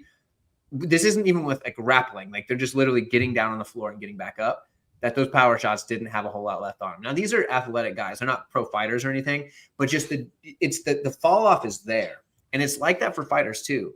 It's if you have to exhaust yourself fighting the takedowns, fighting the grips, fighting all this stuff, you're not going to have the same, like you can still knock somebody out late in a fight for sure, but you don't have that same like death touch that a guy like Torres is going to have in that first 60 seconds. It's kind of like when Green caught Dawson, it was in the first couple of seconds, right? That's when you've got the most zip on the shot, and he landed flush. It's just what happens. I think if Dawson gets him down once, the fight's over. Like, I mean, the fight might not end right then, but that's your bet's safe at that point. So for me, I think it's Dawson all day. But JB, what are your thoughts on this one? I love the chat right now, but this shit is funny as hell, man. What the hell is good with you guys? I wasn't even gone that long. I wasn't even gone that long, and y'all are just disrespecting me in the chat right now. Chat's gone wild. Dude, I think Grant Dawson is one of the best grapplers in MMA. Mm-hmm. Pat Sabatini, Grant Dawson, Sean Brady. Like, these guys are just so systematic. I think Grant Dawson might be the best out of all of them. Mm-hmm. Like the way he mixes, he's just trying to get you to go to your elbow on that post, because guys don't want to give up their back. So they kind of go to that halfway, right? And you don't want to sit there with Grant because he's going to wrist ride you. And then you're going to get breaking down, and then you're going to eat ground and pound. And then your only other option is to turn, and he's going to take your back right at the right moment, though. He's never going to give up position. He's never going to, make a mistake. He's very, very, very systematic on the ground, and he talks about it, looking up to guys like Islam Makhachev. I don't think he's going to have to worry about that front choke. Like, if you go watch the Chris Duncan fight versus Manuel Torres, Chris Duncan is credited with a takedown there, and it's because Manuel Torres tries to pull the guillotine. I think you do that against Grant Dawson, you're going for a ride automatically, and then I just don't think I don't think he's going to have the ability to get back up, because Grant's just too good at pinning his opponents. He'll get right to that half guard. He's head right under the chin, and good MMA ground and pound, and he'll go for the ground and pound. He'll threaten the Kimura. He's not really threatening the Kimura to go for a Kimura, though. He's threatening it so you'll post. So then he's back onto the back, and he's cross-facing you heavy, and he's flattening you out. And now you're just frustrated because it's like, fuck, where can I go? And he does it to guys like Damir Ismagulov, Mark Madsen, Jared Gordon, Olympic medalists and black belts. And you think he's not going to be able to do it to Manuel Torres? If he doesn't get knocked out, he's gonna. So that's my take on the fight. Simple as that. And I think Grant Dawson gets it inside the distance. Bam Bam Blakova got Grant ITD round 2 plus 470. Round 2 KO is like plus whatever. Like I took that versus Hoffa. Dude, he's gonna wrist ride this motherfucker, and it's either gonna be a back take or he's just gonna punch the shit out of him, ATT style, like Moicano does, like Dawson's been doing. That's my prediction. 100%, dude. And Grant's got the best back control in probably maybe in the UFC. You just don't get him off of there once he's there. You just don't. Yeah. It's not happening. So yeah, I'm glad to hear that. Pantoja is good on the back too. I was gonna say Pantoja. Yep. Tyra's up there. I just think Aljo, like floating position. Maybe not like just backpacking, but he's just so good at floating position, and like what you give him, he's gonna take, and he's got better ground and pound than a lot of the backpackers too. Yeah, Lazy Bet's right. Yeah, his wife's fighting on Friday, so check that. Grant Dawson's wife's fighting on Friday, so that's interesting. But yeah, I think there's a lot of good back takers, but yeah, Dawson's up there, and he's at least top 5. That is for sure. He's trying to cut weight. Jeez, man. This chat is too funny. If you guys like the Dawson side and you think he's gonna grind him out, the round 3 and round 2 knockout props on him are crazy. Round 3 is plus 3,300. Round 2 is plus 2,000. What book is that? Yeah, for Dawson. That was on FanDuel. Okay, yeah, I like that a lot. Yo, your boy's gonna be playing those. Don't you worry. Oh, dude, he's gonna wrist ride ground and pound the shit out of him. Like he can sub him too for sure, but like it seems to me like he's been looking for the ground and pound more. We saw that in the Hoffa fight, and like I get it, he didn't do it really against what's his face, his last fight, but CDF is also really hard to hold down. That's a whole different. Dude, that guy's so legit. That's a whole different story. So yeah, I like those numbers. Heck yeah, brother. I will absolutely be playing those 100%. So yeah, that's definitely a thing. Yeah, and plus like I think it was JB was saying it, like ATT has some of the best grapplers in the entire division. So I mean, if he's been getting rounds in with them, yeah, that's easy stuff right there. Let's see. I believe crossover starting this one. We got Jan Blachowicz, Bogdan Guskov. Oh, before we jump into that, on whatever stream you're watching, like whoever's channel you're on, hit the like button. We appreciate it. We need it. We love it. We crave it. Do that for us. I appreciate it. Crossover. Who do you have? Guskov or Blachowicz? What's your thoughts? Jan Blachowicz, the injuries and the surgeries haven't done him too well. I mean, this guy hasn't won a fight since 2022. 42 years old, 9-year age gap, will enjoy a 2-inch reach advantage. I think the Polish power is a bit overrated. I mean, he hasn't finished anybody, like I said, since 2022. Bogdan Guskov, I mean, he's on a 4-fight win streak, beating Nikita Krylov, first round finish. I think the age is just going to be too much here. Blachowicz just started to slow down a lot. I mean, very technical striker. But I just think he's just gotten so slow now, and the danger factor has really kind of fallen off for him. So give me Bogdan Guskov. Let me go crossovers on Bogdan. JB, what are your thoughts? Yeah, I don't know if you could say like it's necessarily completely shot because we know the last thing to go is the power, and like realistically, like he's fighting a really good level of competition, bro. Carlos Ulberg, Alex Pereira, Magomed Ankalaev, and he hurt Magomed with the low kicks. I do think he could get those going here. I know that's been talked about, but I think it's very possible. Jan presents an interesting style with that stance. He comes out with the body kicks to that side, and I think he could get those going too. He kicks to all levels. He's got a good jab. I think he could come out here and put on a veteran performance. Avoid the athleticism of Bogdan early, who I do think has a little bit of a speed advantage, could connect, big power. He's dynamic, and he's been working the grappling too. But let's be honest. Like, I know me and my guy Couch argue a little bit earlier in the week, but I do agree with you. Like, Jan Blachowicz, he's a BJJ black belt. I think he's going to be able to get on top, drive through the hips. You know, he's got a very good, he's very powerful when he goes through those takedowns. You know, he hasn't gone to it since the Pereira fight, but he had some success there, a couple submission attempts. I do think that's a path in this fight if he does take it, and I think he can compete on the feet, bro. Like, I think he's the better process striker. Like I said, fought the way better competition, and the only thing you could really say is, like, the age. Like, that's the only thing I've been hearing, and is he that And the washed? surgeries. Right, yeah, the neck issues, but to come out and then have a competitive fights versus, Alex Pereira and these other guys, I know it's he's gotten a little bit older since. I don't think the guy's completely washed. I think he could compete here. Like I said, big grappling upside on the mat if he gets it there. I took a stab on the sub, guys. I'm not gonna lie. Plus 850. Like, I was gonna look to see if the end sub I could get like plus 750. I took a stab on it. I parlayed it with Iwo Baranowski sub. You take those two together, it's plus 5,600. That's JB's sub special of the week, baby. We riding. Jan Blachowicz gonna take this bum down to the ground. And I'm not saying he's a bum, but, bro, on the ground, this guy is levels above Bogdan Guskov. If he doesn't get caught in a front choke, I think he's putting him on the mat. I think he's going to sub him and get his first submission since Nikita Krylov. Let's go.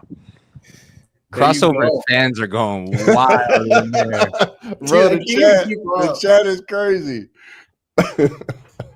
Dude, crossover chat is the craziest chat I've ever seen. It's always an interesting time seeing that come in here. We got people talking about the lettuce aura coming in. I'm like, yeah, dude, that lettuce is there pretty much every stream. So, you know, I love it, bro. That's my favorite. You know, if I position just right, it looks like I have lettuce hair. It's kind of. He gets a comment on it every stream we do. I do. At this point, he's doing it on purpose. Right here. I did it once on accident, and then I'm just like, this is the spot. So I'm just sitting at our kitchen table, to be honest, because, like, I record all my YouTube videos from my studio, which is where my house was before we got married. We got married in January, so, like, almost a year now. Wow, that's flying by.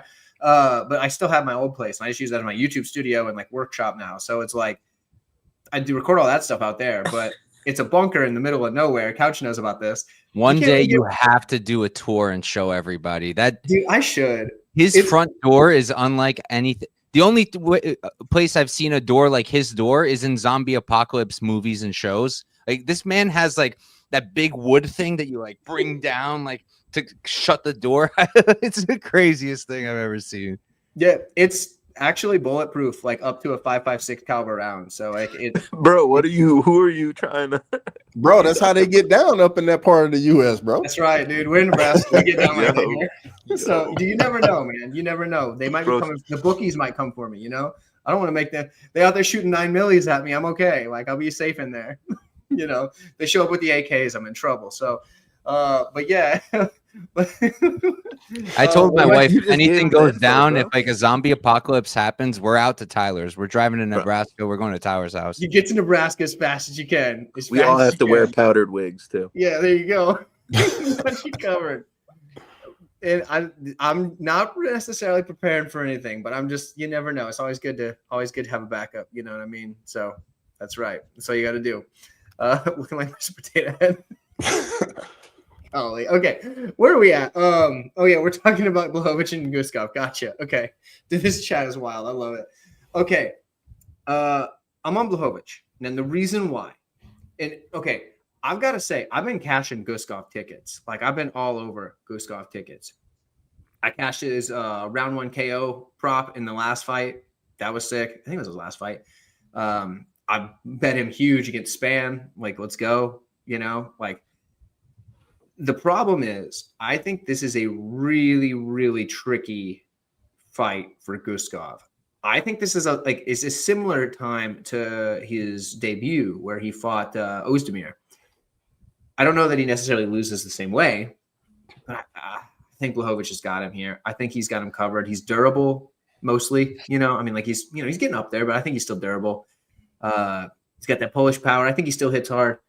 And he's keeping it close with some of the best guys in the division. And even though I think Guskov's pretty good, man, I don't think he's like elite level. I don't think he's like Pereira or Olberg level good. And Honestly, I thought Blachowicz beat Ankalaev in that matchup, 3 rounds to 2. I don't know how you give a 10-8 in there. So I thought it was Blachowicz for sure there. So, and there's an argument that he beat, Pereira. I mean, like you could go either way. The optics kind of gave it to Pereira, but there's an argument. There's an argument that he could have beaten Olberg. I thought Olberg took it, but like just barely, So give me Blachowicz. I think he's gonna do it here. I think he can beat Guskov. I think Guskov is pretty good, but I don't think he's this good. And I think this is where the train ends. Like this is where that setback comes in. So, Couch, what are your thoughts? Yeah, this fight and the Vettori fight are the ones that I'm like, I really don't have a strong read, and I think you can't really go over. Like, you can make a good argument for both. If you're backing Guskov, it's because Jan is old. He's 42 years old. He's taken damage throughout his career. He's not what he used to be. He definitely does seem to be slower. Yeah, the Olberg performance was good. It was competitive. Olberg's a stud, but like he also didn't win, and he wasn't able to get any takedowns.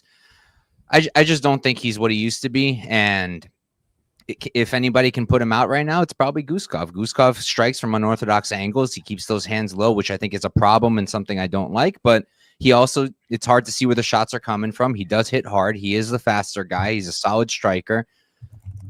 But on the other hand, like I personally don't really think Guskov's that good. I don't like his defense at all. I don't like how he keeps his hands so low, and I'm not sold that his counter grappling has gotten that better. He's at Gore MMA with Walker, with Walter Walker. I'm sure that they're working on the grappling. I'm sure that he's getting better for 100%, but he's getting taken down every fight. He's getting his back taken pretty much every single fight. Krylov didn't try. God bless his soul. I don't know what he was thinking, but everybody else got it. Like Span was able to do it.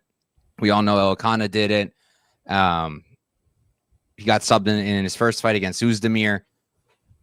For me, the only way I'd bet this is Blachowicz sub. You can get some nice numbers like plus 900 I saw today. You can get plus 850 on FanDuel. I think he's going to go for the takedowns here. And if he's going to win, I think he could win this on the feet by just staying safer, using those leg kicks and landing better shots. But I think if he wants to avoid the knockout and win, he should probably wrestle. I expect him to wrestle. And I think if he does get on top, the difference in grappling is going to be pretty significant. And I do think that he can get his first sub in a while. So that's the only way I would target this fight. Otherwise, I'm staying away because valid arguments for both sides. Word. Look at that. 3-1 Blachowicz actually surprises the heck out of me here. So that's interesting. We've got another kind of older veteran versus younger prospect in the next fight where we have Henry Cejudo taking on Peyton Talbot.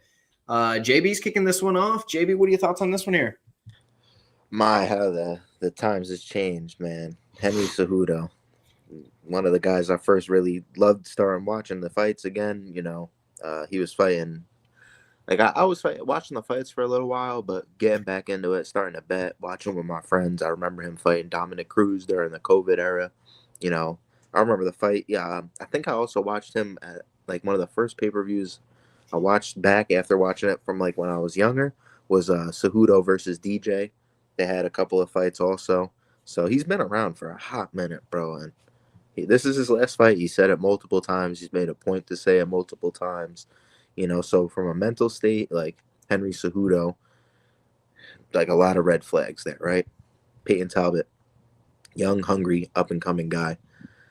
That being said, if Henry tries to take him down, get that game going, I do think he can mix it in there. Talbot, though, has shown that, definite improvements from the last fight. Like I was really impressed with his takedown defense in the Lima fight compared to the Barcelo fight.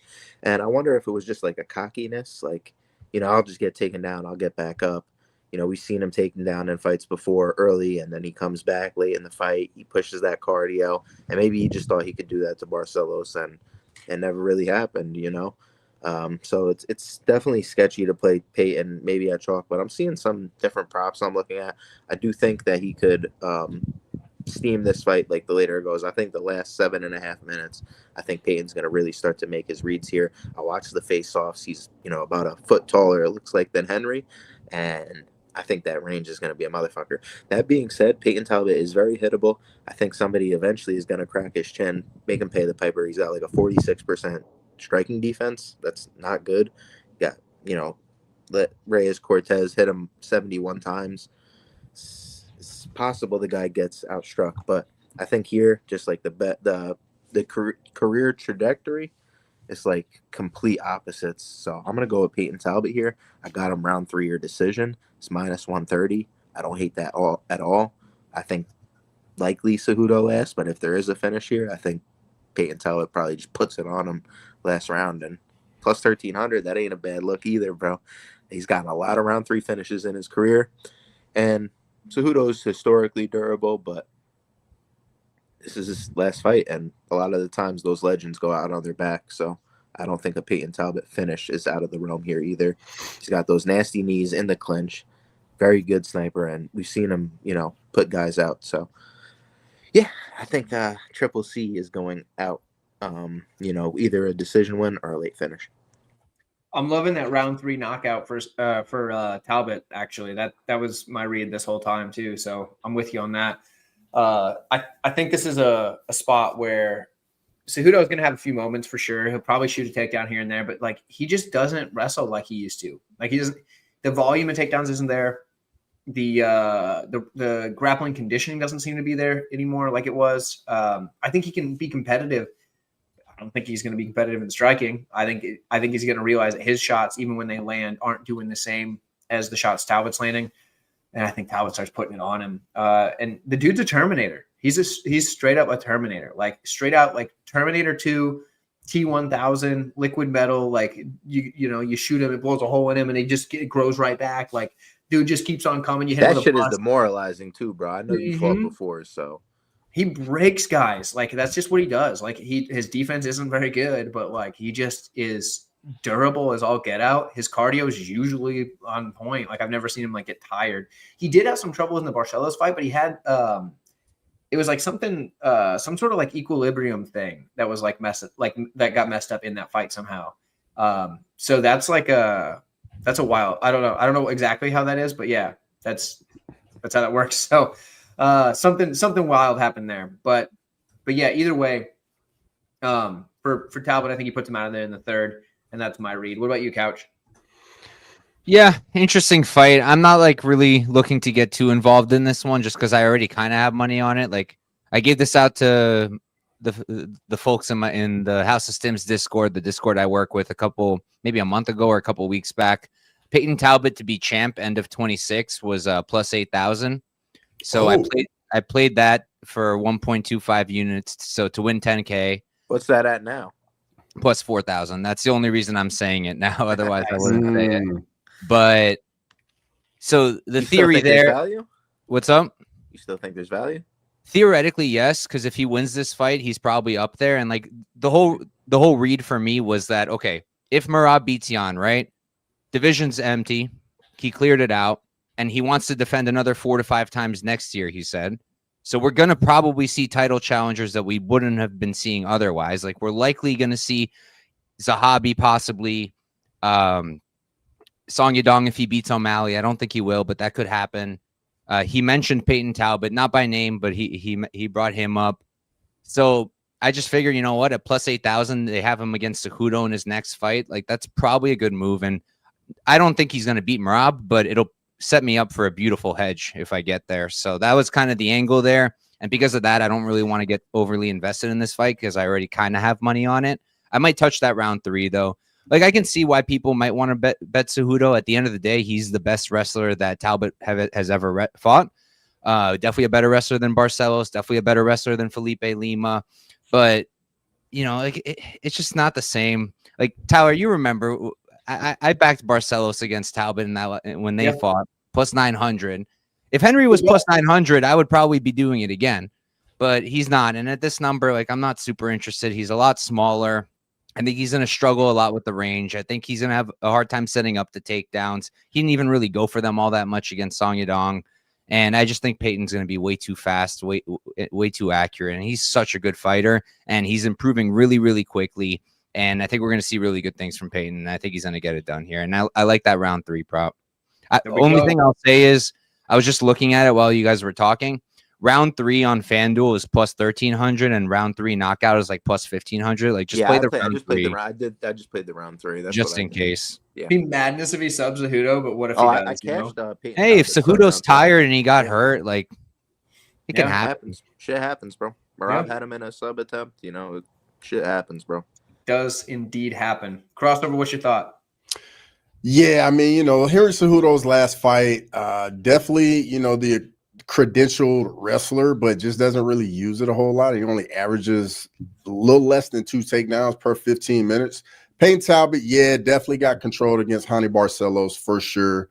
The takedown defense did look a lot better against Lima, but I don't really know how much you can take away from that.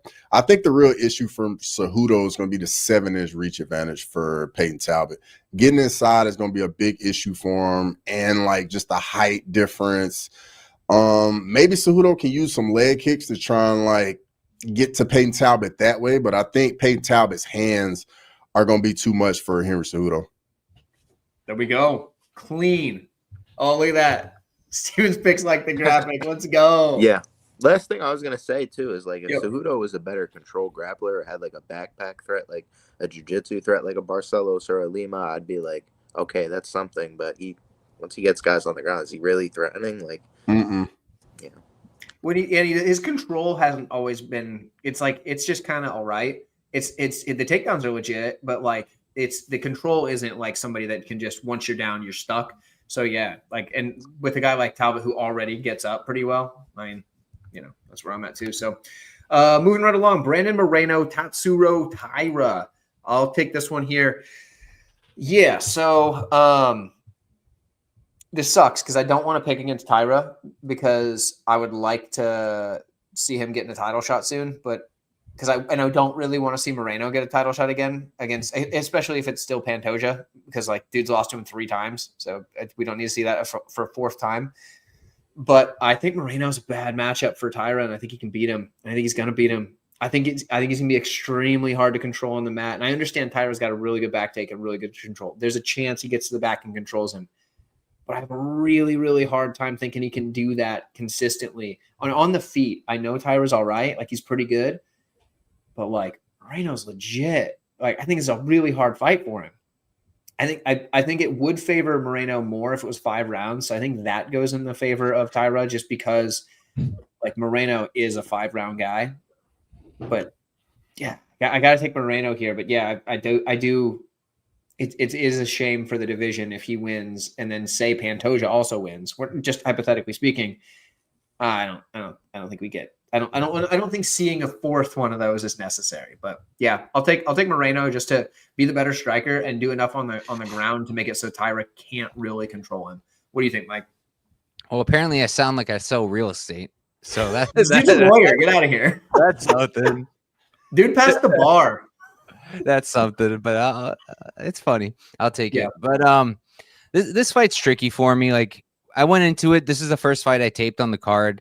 And I knew some people on Taira, and I feel like I kind of went into it like almost forcing myself to like Taira because I saw the -125. It looked like the line was moving. I was like, he's a younger guy. Moreno, I don't think he's been looking all that great.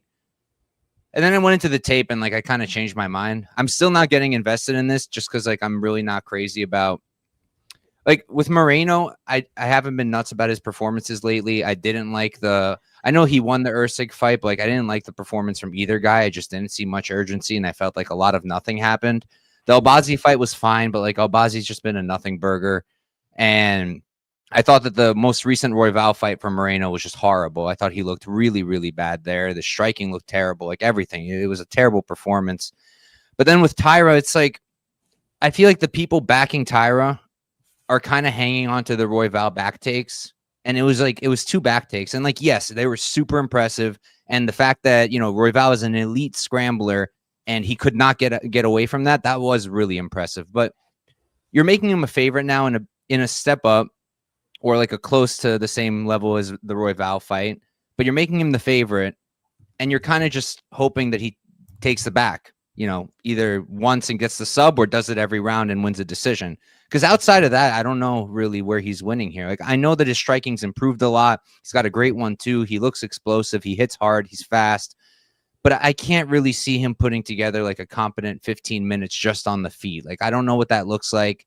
I don't know if he has like the combinations for it. Whereas with Moreno, I know that he can put on a 15 minutes kickboxing performance. I know he's going to look great doing it. I think his jab is going to be money against Tyra. I think the leg kicks could be money. And I just think he's a much better striker than Tyra is. I think he's much better defensively than Tyra too. And something I haven't really seen much people talk about, it's like, are we sure that Moreno can't take down Tyra?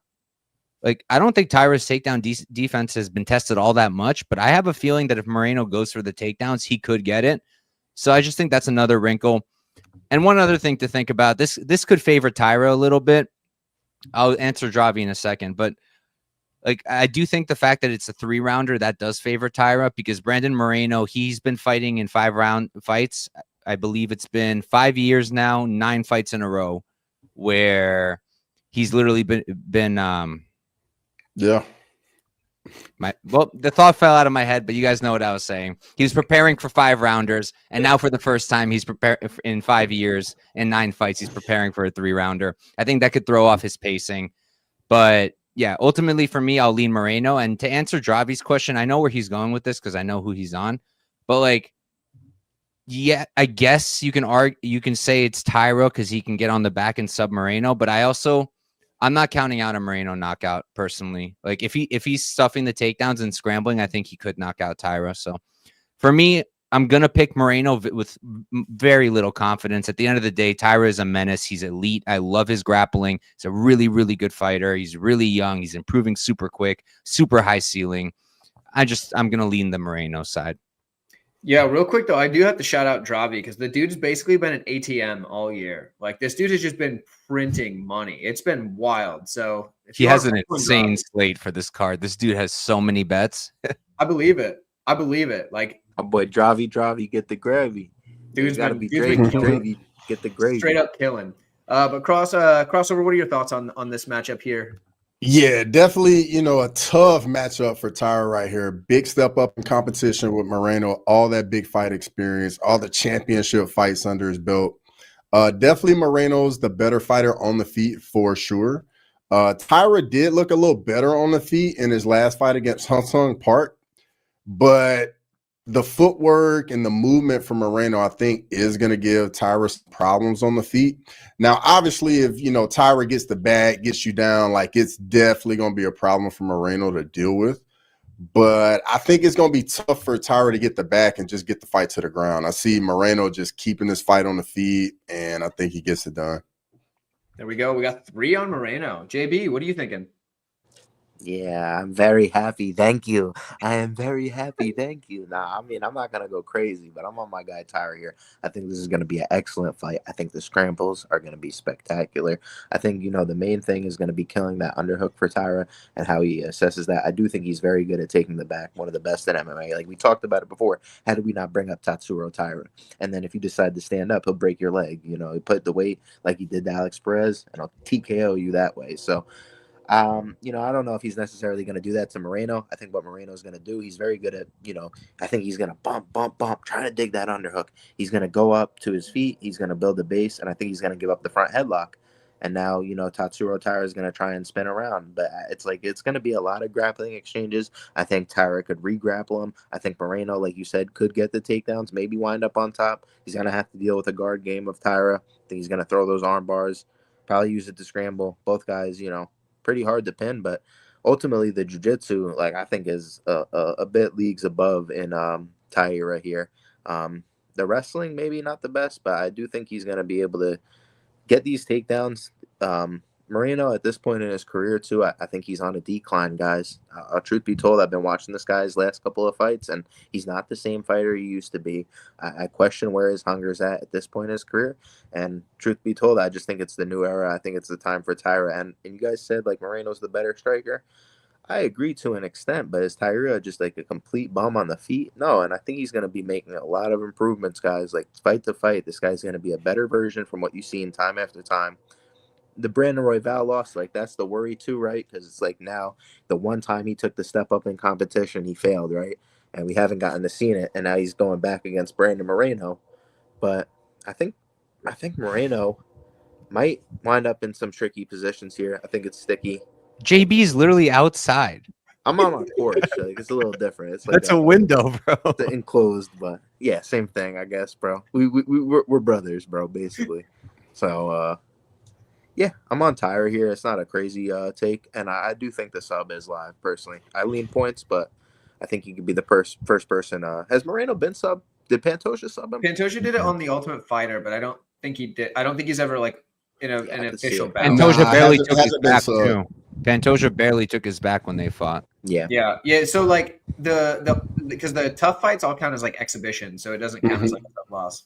Do you guys But- see this guy who's been going off about the McKinney Duncan fight for maybe an hour now? Yeah, it's literally been an hour, Yeah. bro. He's been crazy. I don't know. Just give it up, bro. Just He's give it like up. really hanging on to that fight, man.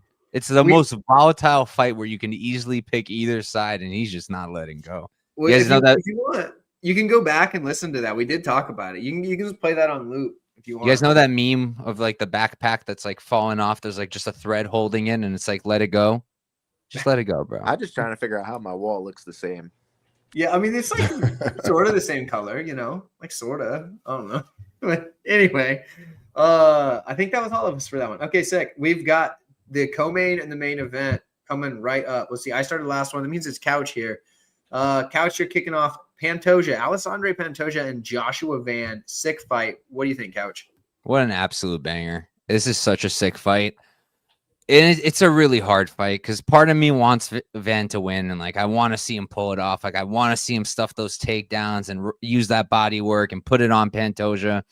But on the other, I kind of want to see Pantoja whoop him on the ground. Like, that'll be cool too. It's a really interesting fight. I almost said it's binary, but it's kind of not because I do think that Pantoja can hang with Van on the feet. And that's ultimately why I'm going to be picking Pantoja, just because I think he can win this fight more ways. Like, there's a lot of focus on Van being able to knock out Pantoja, which I think he can. But I think Pantoja knocking out Van is also very possible and maybe just as likely. Pantoja, first of all, a good striker in his own right, does hit hard in his own right, dangerous in the pocket. And with Van, he's super hittable, you know, and say what you will about him. He's definitely, you know, he got the potential to be a future champion. My concern with him is that I don't think he's going to be able to fight for long.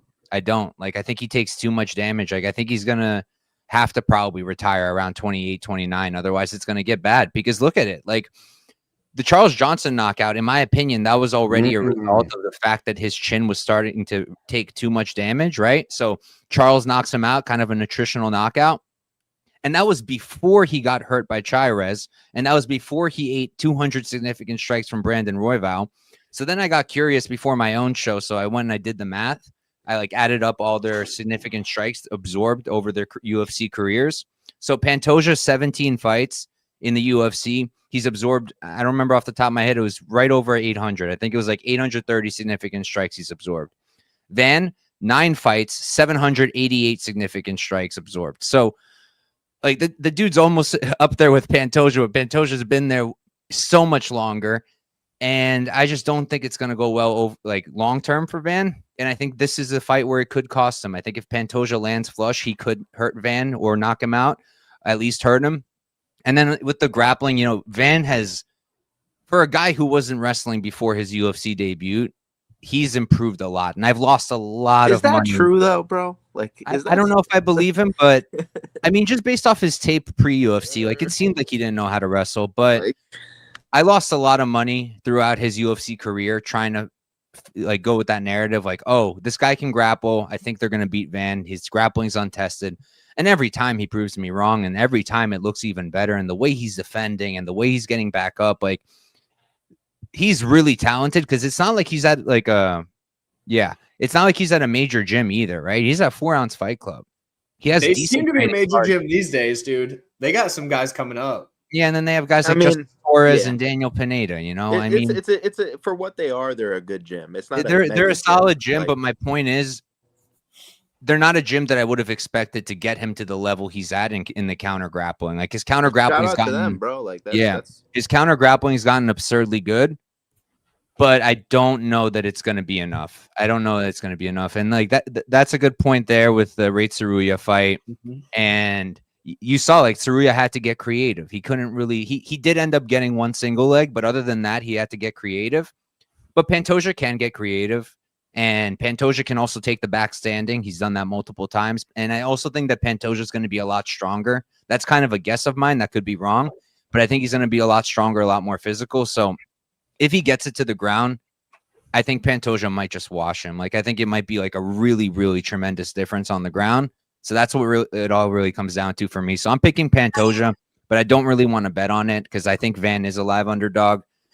I'm thinking about taking like Pantoja round 1, round 2 sub. It's like plus 850 round 1, plus 1,000 round 2. And then if he doesn't get it, maybe live bet Van. Or maybe I'll just pass altogether and live bet Van if I like what I'm seeing. We'll see. Like, I'll be hyped no matter the outcome. I like both of these guys a lot, and it should be a really sick fight. Yo, real quick, I do have to highlight Chris here. He's 4 ounce is a good gym, and he's shouting out Michael Aswell. I gotta give Michael Aswell a shout out as well. That dude is a gem because let me throw this little story out there for anybody that hasn't heard it. We got a lot of people in the chat that hasn't heard the story yet. So the jiu-jitsu academy I go to, right? There's this kid. He's like, I don't know, like 8 or something like that. Got diagnosed with leukemia recently, right? Big fight fan, loves jiu-jitsu. That's what he's into. So I did an interview with Michael after his Contender Series fight. And, I was like, yeah, maybe he'd be interested in doing something for this kid. So I reached out to Michael and I was like, hey, man, I know you're busy. It was the same night that Van was fighting, I think it was Royval. I was like, hey, man, or it was like that week. This kid in my academy that I go to, he's got leukemia. He's a big fight fan. He like needs his kind of somebody to help lift his spirits. I don't know if I know you're busy this week, but like if maybe you and Josh Van want to like jump on a video or something and send it to this kid, that'd be sick. So Michael's like, yeah, dude, we're totally on it. We're praying for him. We, all this good stuff. And then literally like the next little, like that day, like the same day, he sends me a video, him and Josh Van just giving this kid a shout out. Just like help, give him like the whole rah, boost his spirits type of thing. And like, he didn't have to do that. It was super sick, like super nice of him. So shout out to Michael Aswell for being a gem of a guy. Like I've never met him in person, but I've interviewed him and like, whatever, but like that spoke volumes to me. So Aswell's the man. But we'll get back to talking about this fight. I just had to highlight him because like, dude's awesome. Crossover. What are your thoughts on the Pantoja versus Van matchup? This is a banger fight. I'm really looking forward to this one. I think just like someone in the chat, it was definitely on my mind with Joshua Van's takedown defense in the Ray Saruya fight. I think his ability to keep the fight on the feet is going to make this a tougher title defense for Pantoja, what a lot of people realize. And Joshua Van's boxing is really good, and he does get hit. Both guys have pretty good chins. Pantoja's chin is granite. So I wouldn't even be surprised we see a similar type fight Van and Royval had, just on the feet, back and forth, both guys landing over and over, crazy fight. But I think at some point the championship fight IQ of Pantoja is gonna be like, hey, I got to get this kid down. I got to see what his grappling's about, and let's see if he really can hold up on the ground. And I think Pantoja, that championship fight IQ gets it done. He's going to check this guy grappling, brother. Absolutely. Well, there you go, JB. Pick up right there. What do you got? You know me, man. I'm a homer. I like my guy, Van. Of course. Like you said. H-Town, baby. Yes, sir. Like my guy. Are you kidding me, Dravi? You kidding me, bro? I see you, Dravi. My guy, Dravi. Why am I getting so much heat today? I'm a real estate agent. There was some other comment up there I don't want to repeat, and now this. You need to get some. You need to start roasting them back or something. I don't know. Yeah, there you go. I don't know. That's rough. Dravi would be too easy to roast. I'll keep it short, man. If Pantoja gets the grappling going in the first 10 minutes, which I think he's going to be able to, like, do we really know it's going to be a complete blowout? Like, I understand why you're assuming that, though. But do we really know, like, Joshua Van's jiu-jitsu level? Like, it's an unknown to me, in my opinion. Like, the assumption, like, you got a black belt versus a blue belt, yeah, the guy should take him down. But it's hard to get Josh Van down. He's a hard guy to pin. He's a hard guy to control. But that's where the jiu-jitsu comes in, because, like, it's like an MMA-style get-up for Josh Van. And what counters that? Jiu-jitsu. You know, you got to be good at both, right? You got to understand that MMA style, because guys are going to try and get back up quick. They're going to give up their back, and you got to understand the jiu-jitsu aspect, so you don't fall off positionally, you don't play off your back, but you get a mixture of both, and that's what makes Pantoja so good. You know, he's got some of the most creative stuff I've ever seen in the octagon, going for, you know, inversions under his opponent. He's getting crab rides and taking the back that way, versus what's the guy's name? The Russian guy. I mean, that was literally the most beautiful scramble I ever seen. Askarov. Yep. Yeah, that guy. I forgot about him because he just hasn't been around for so long. But he's off an ACA these days. I mean, that was beautiful, bro. Like the back takes that he even had in his last couple fights versus Asakura versus Kai Kara France, amazing. But you know, Kai Kara France was making his debut in a big. Kai Asakura was making the debut in a big spot there. You know, he's generally a striker as well, untested in the grappling realm for the most part. And then on the other end, you got Kai Kara France, who could be exposed in the grappling himself. We had known that going into the fight, and he's a big power puncher. And when I watched that fight back, you know, he's standing in the pocket, throwing big. I really think he was trying to knock Pantoja out in the first round there and get him out of there before the fight could hit the ground. I think Josh Van does a way better job at staying relaxed in that big cage. He's very good at his range management, and he's going to go to the body. He could keep his hands a little bit low sometimes. That's why he's a bit hittable, but you know, that keeps him ready to defend those takedowns and get back right up. And it's like I said, he's stuffing the head right away. He's doing all the right things. So, like, can we assume Pantoja is going to get easy takedowns here? I don't think it's going to be that easy. And then you're ripping to the body. He's probably the best body puncher in the UFC, maybe besides Jack Della Maddalena. And I know it didn't go so well for him. But I do think that is part of the game where he's going to really start digging at the body of Pantoja. That's going to start to gas the cardio. And cardio in this fight, I give to Josh Van in any fight. And we don't even know what he's going to look like in round 4 or 5 once he makes those reads, once he gets those boxing going. So the late fight, I give all to Van. Maybe you want to look for the live entry like my man Couch said.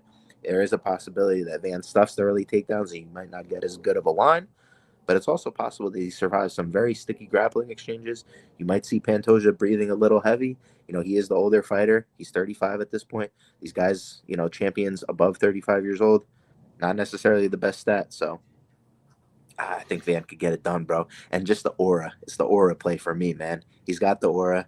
He's been on fire. And I Problem think is Pantoja's got aura too. He does. JB, I got a question for you. How many takedowns does Pantoja need?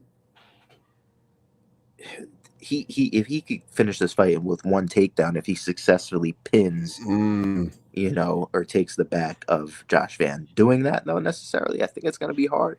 I think they're going to get into a war real quick, and I think it's going to get greasy. I think Pantoja is going to walk him down right away. He's going to get aggressive, and Van is a slow starter, so that could be a problem. And if you just never get going in the fight could be over before you know it, especially with Pantoja. So I'm not doubting that. I just think this fight's a lot closer than the line entails. And I've seen, you know, Pantoja fight close with people like Steve Erceg. You could say Steve Erceg's a larger fighter, but we just watched him go close to Osborne. I think Van might be on a higher level person. Only thing I'll say about the Erceg thing though is Erceg's a black belt too, and Erceg could have defended himself on the ground. Like Van's a white belt. I do think he has a better takedown defense than Steve Erceg, though. Like just off of harder to control. Like that's fair. Fair point. Like I said, he's more of an MMA style get up. So that's on Pantoja to use the jiu-jitsu, and I think he could, bro. That's the answer to the MMA style get up, is taking the back, using the jiu-jitsu, because these guys will hip heist. They try to give up their back. Jiu-jitsu guys will play off their back more, right? It's a different style. So yeah, it's going to be a very interesting fight. I'm interested to see what the game plan Van comes with, but he's had a good game plan so far in most of these fights, and he's going to fight for your money. He's a fucking war. Personally, Dravi, I got to go with my guy. I think early, Pantoja, late, Van. That would be my answer. I saw Van say in an interview he doesn't even have a game plan for this fight. He says he doesn't have a game plan for any fight, honestly. Yeah. Which I get it. Like, you kind of if your style is one way, you don't necessarily have to have a specific game plan. You just kind of know what you're going to do going in. And I just think I think he means that he doesn't have to overthink it. He's bro, not. These guys are smart, bro. They know what they're doing. Stupid, he's drilling the back, defending back takes in the gym.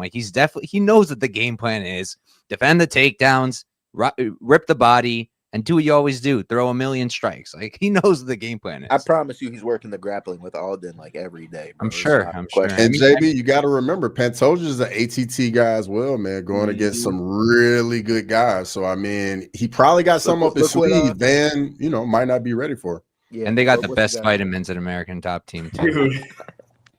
Best doctor. And his walkout goes hard. Like I know Josh Van with the Chief Keef, he comes out, it's pretty hard. But like many men, bro, Pantoja, I'm not gonna lie, that shit goes pretty hard.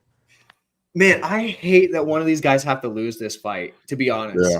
Yeah. I'm rooting for both of them, but like I can't, like you can't pick both of them to win. A decision, bro, just a war decision, a draw. That's my problem with this fight and the fight after. Dude, yeah, man, I hate it. I wish I could pick both of them to win. It's killed me. Like I dreaded recording my video this week because I didn't want to have to pick against either of them. Because like I want them both to win, but it just doesn't work that way. Like I will say to Lazy Bed's comment, which one? Pantoja's not overlooking Van. He's not like people were using like one thing he said in that interview about fighting Kyoji. Like he right after that, he literally said, "But I'm not looking past Van. Like I'm focusing on Van." Yeah. People always do that. They clip like it's like MMA on Point showing their casual takes. Was it yesterday or today? But like, which is stupid. They're like a huge channel. You wouldn't think they'd do stuff like this. They said like DDP called out Brendan Allen because he said I love to smash his face, and then he went on to say how he doesn't want to fight Brendan Allen. And I'm like, you guys are like have some credibility. You're like one of the biggest media outlets like in the space, and you just have zero credibility. It's ridiculous. So stuff like that is super annoying. People will clip that kind of stuff all the time. You just got to make sure you look into the source. Like I'm not saying Lazy Bed didn't like, or like I'm not saying like he is just running with that, but like just make sure you look into the source. It's a thing. Here's the deal though. JB mentioned the crab ride. I think that's how Pantoja needs to get this fight to the mat, is stuff like that, like crab ride takedowns. Like that's his good path here, because those are a lot harder to defend if you're used to like sprawling and defending takedowns. Like you can't sprawl out of a crab ride. That doesn't work. So that kind of stuff, and the way that Pantoja just drags people to the mat because he's just such a dog, like that's going to be so hard for Van to stop. But on the feet, man, his boxing is legit. Like the dude is so good. Dude, he's a menace. Like this dude's a menace to society. Like he's out there just like causing a ruckus in the cage. Like I love it, but golly, I hate it. I got to take Pantoja, and I hate to, like, I can't bet against Pantoja. I can't. There's no way. I'm not gonna say that it's impossible he loses, but man, this dude, like, he's just he's got more dog in him probably than 99% of the world. Not just like the UFC, like the world. Like he's got so much dog in him. Not that Van doesn't. I'm just saying, like, dude, Pantoja is just he's that guy, and like Van's very, very good, and I think he can be competitive, and I think there's a chance he wins this fight. But like, if you ask me who I think wins more times out of 100, I'm taking Pantoja, and it's just like I got to take him. But if you're like just looking for like who's giving you the better risk to reward, maybe you take Van, because I understand he's like a plus 200 or something like that. I think if you're playing a money line, you play Van. Yeah. But like, I wouldn't lay minus two. What is 230? I wouldn't. No, definitely not. I'm a homer, but I can't get with that. But Pantoja is the man. So like, play like maybe a round 1-2 sub. I'll just staying off, maybe. Yeah. Dude, because Pantoja's the man. Joshua Van's the man. I want them both to win. They can't. So either way, I'm gonna be happy for one. Hey, round 3, 4, 5 for Van. I mean, it's definitely possible if it gets there. Prices, but then again, like, it's not out of the question that Pantoja gets to finish late. Like the dude's how does that takedown defense hold up over 5 rounds? Like it's gonna look one way in round 1. How's it looking round 4, round 5? Better in round 3. So I imagine it'll look probably pretty good. Dude, like, Van doesn't ever look. I think Van in round 4 or 5 might be mythical, bro. Like I don't know for sure, but like the way he fights, bro. Like 2 more rounds in that Royval fight, he's finishing him, bro. Yeah, but I don't know, but he might be mythical. That's also a fight where he kind of got exactly what he needed from, like, Royval was just there to be hit. So I just mean in the sense of like he picks it up as the fight goes along. Yeah, No, I mean, got you. I got you. agree. I do think he's a 5-round fighter, Van, but there's still question marks there. Yeah, it's just it's such a hard fight to call, like for especially just like as a fan. Like, man, I don't know. So Yeah. Who knows too? Like he's never been 5, so we really just don't know. You know. Exactly. Yeah. No one knows. And like, I think it was Nate that mentioned it that like Van kind of gassed in the Charles Johnson fight. I think that was just accumulation of damage more than anything, to be honest. Because like, dude was fighting like crazy and just getting just. Like, I mean, he was just getting hit a lot. And like, yeah, there you go. Nate brought it back up. I don't think that was necessarily him gassing out. I think it was more just like, you only take so much wear and tear on the body, just rapid fire like that. So it's probably good. He's had a lot of time off between his last fight and this one. So CJ also looked like career best in that fight. yeah, I've never seen that guy look that good. Like he's looked good in other fights, but he looked great in that one. Super underrated fighter. Yeah, I don't know. It's gonna be. Hopefully, he get that loss overturned too, because that got popped for steroids that beat him. Right. Oh yeah, that's right. Merab. Yes, Timirov. Yep. Yeah, that's right. So hopefully, because like that sucks. Because yeah, I mean he's got a matchup coming up, I think too. So it's a good fight too. Who is it? Perez, maybe? No. He's not fighting out with Perez just lost. Yeah, I think he's fighting again. They already booked him? Yeah. It might not be against Johnson, but Perez got booked. No, you're right. That's okay, crazy. there you go.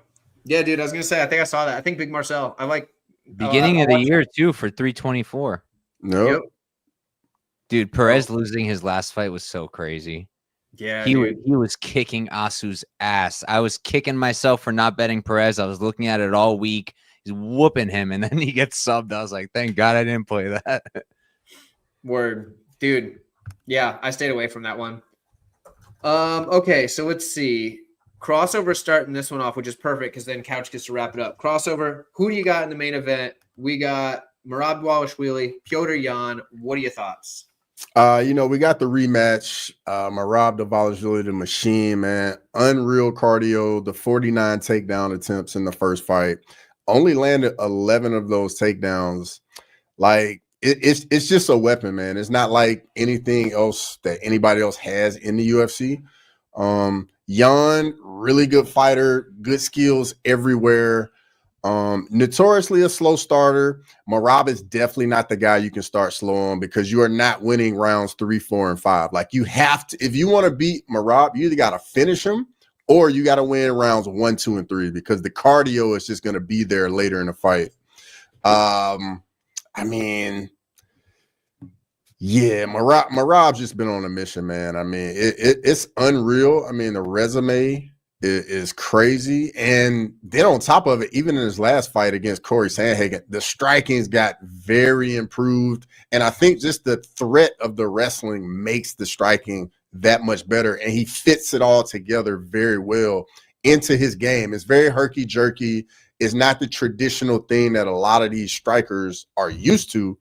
And I think that only makes it more effective. So give me Merab Dvalishvili. There you go. All right, I'll jump in next till JB gets back.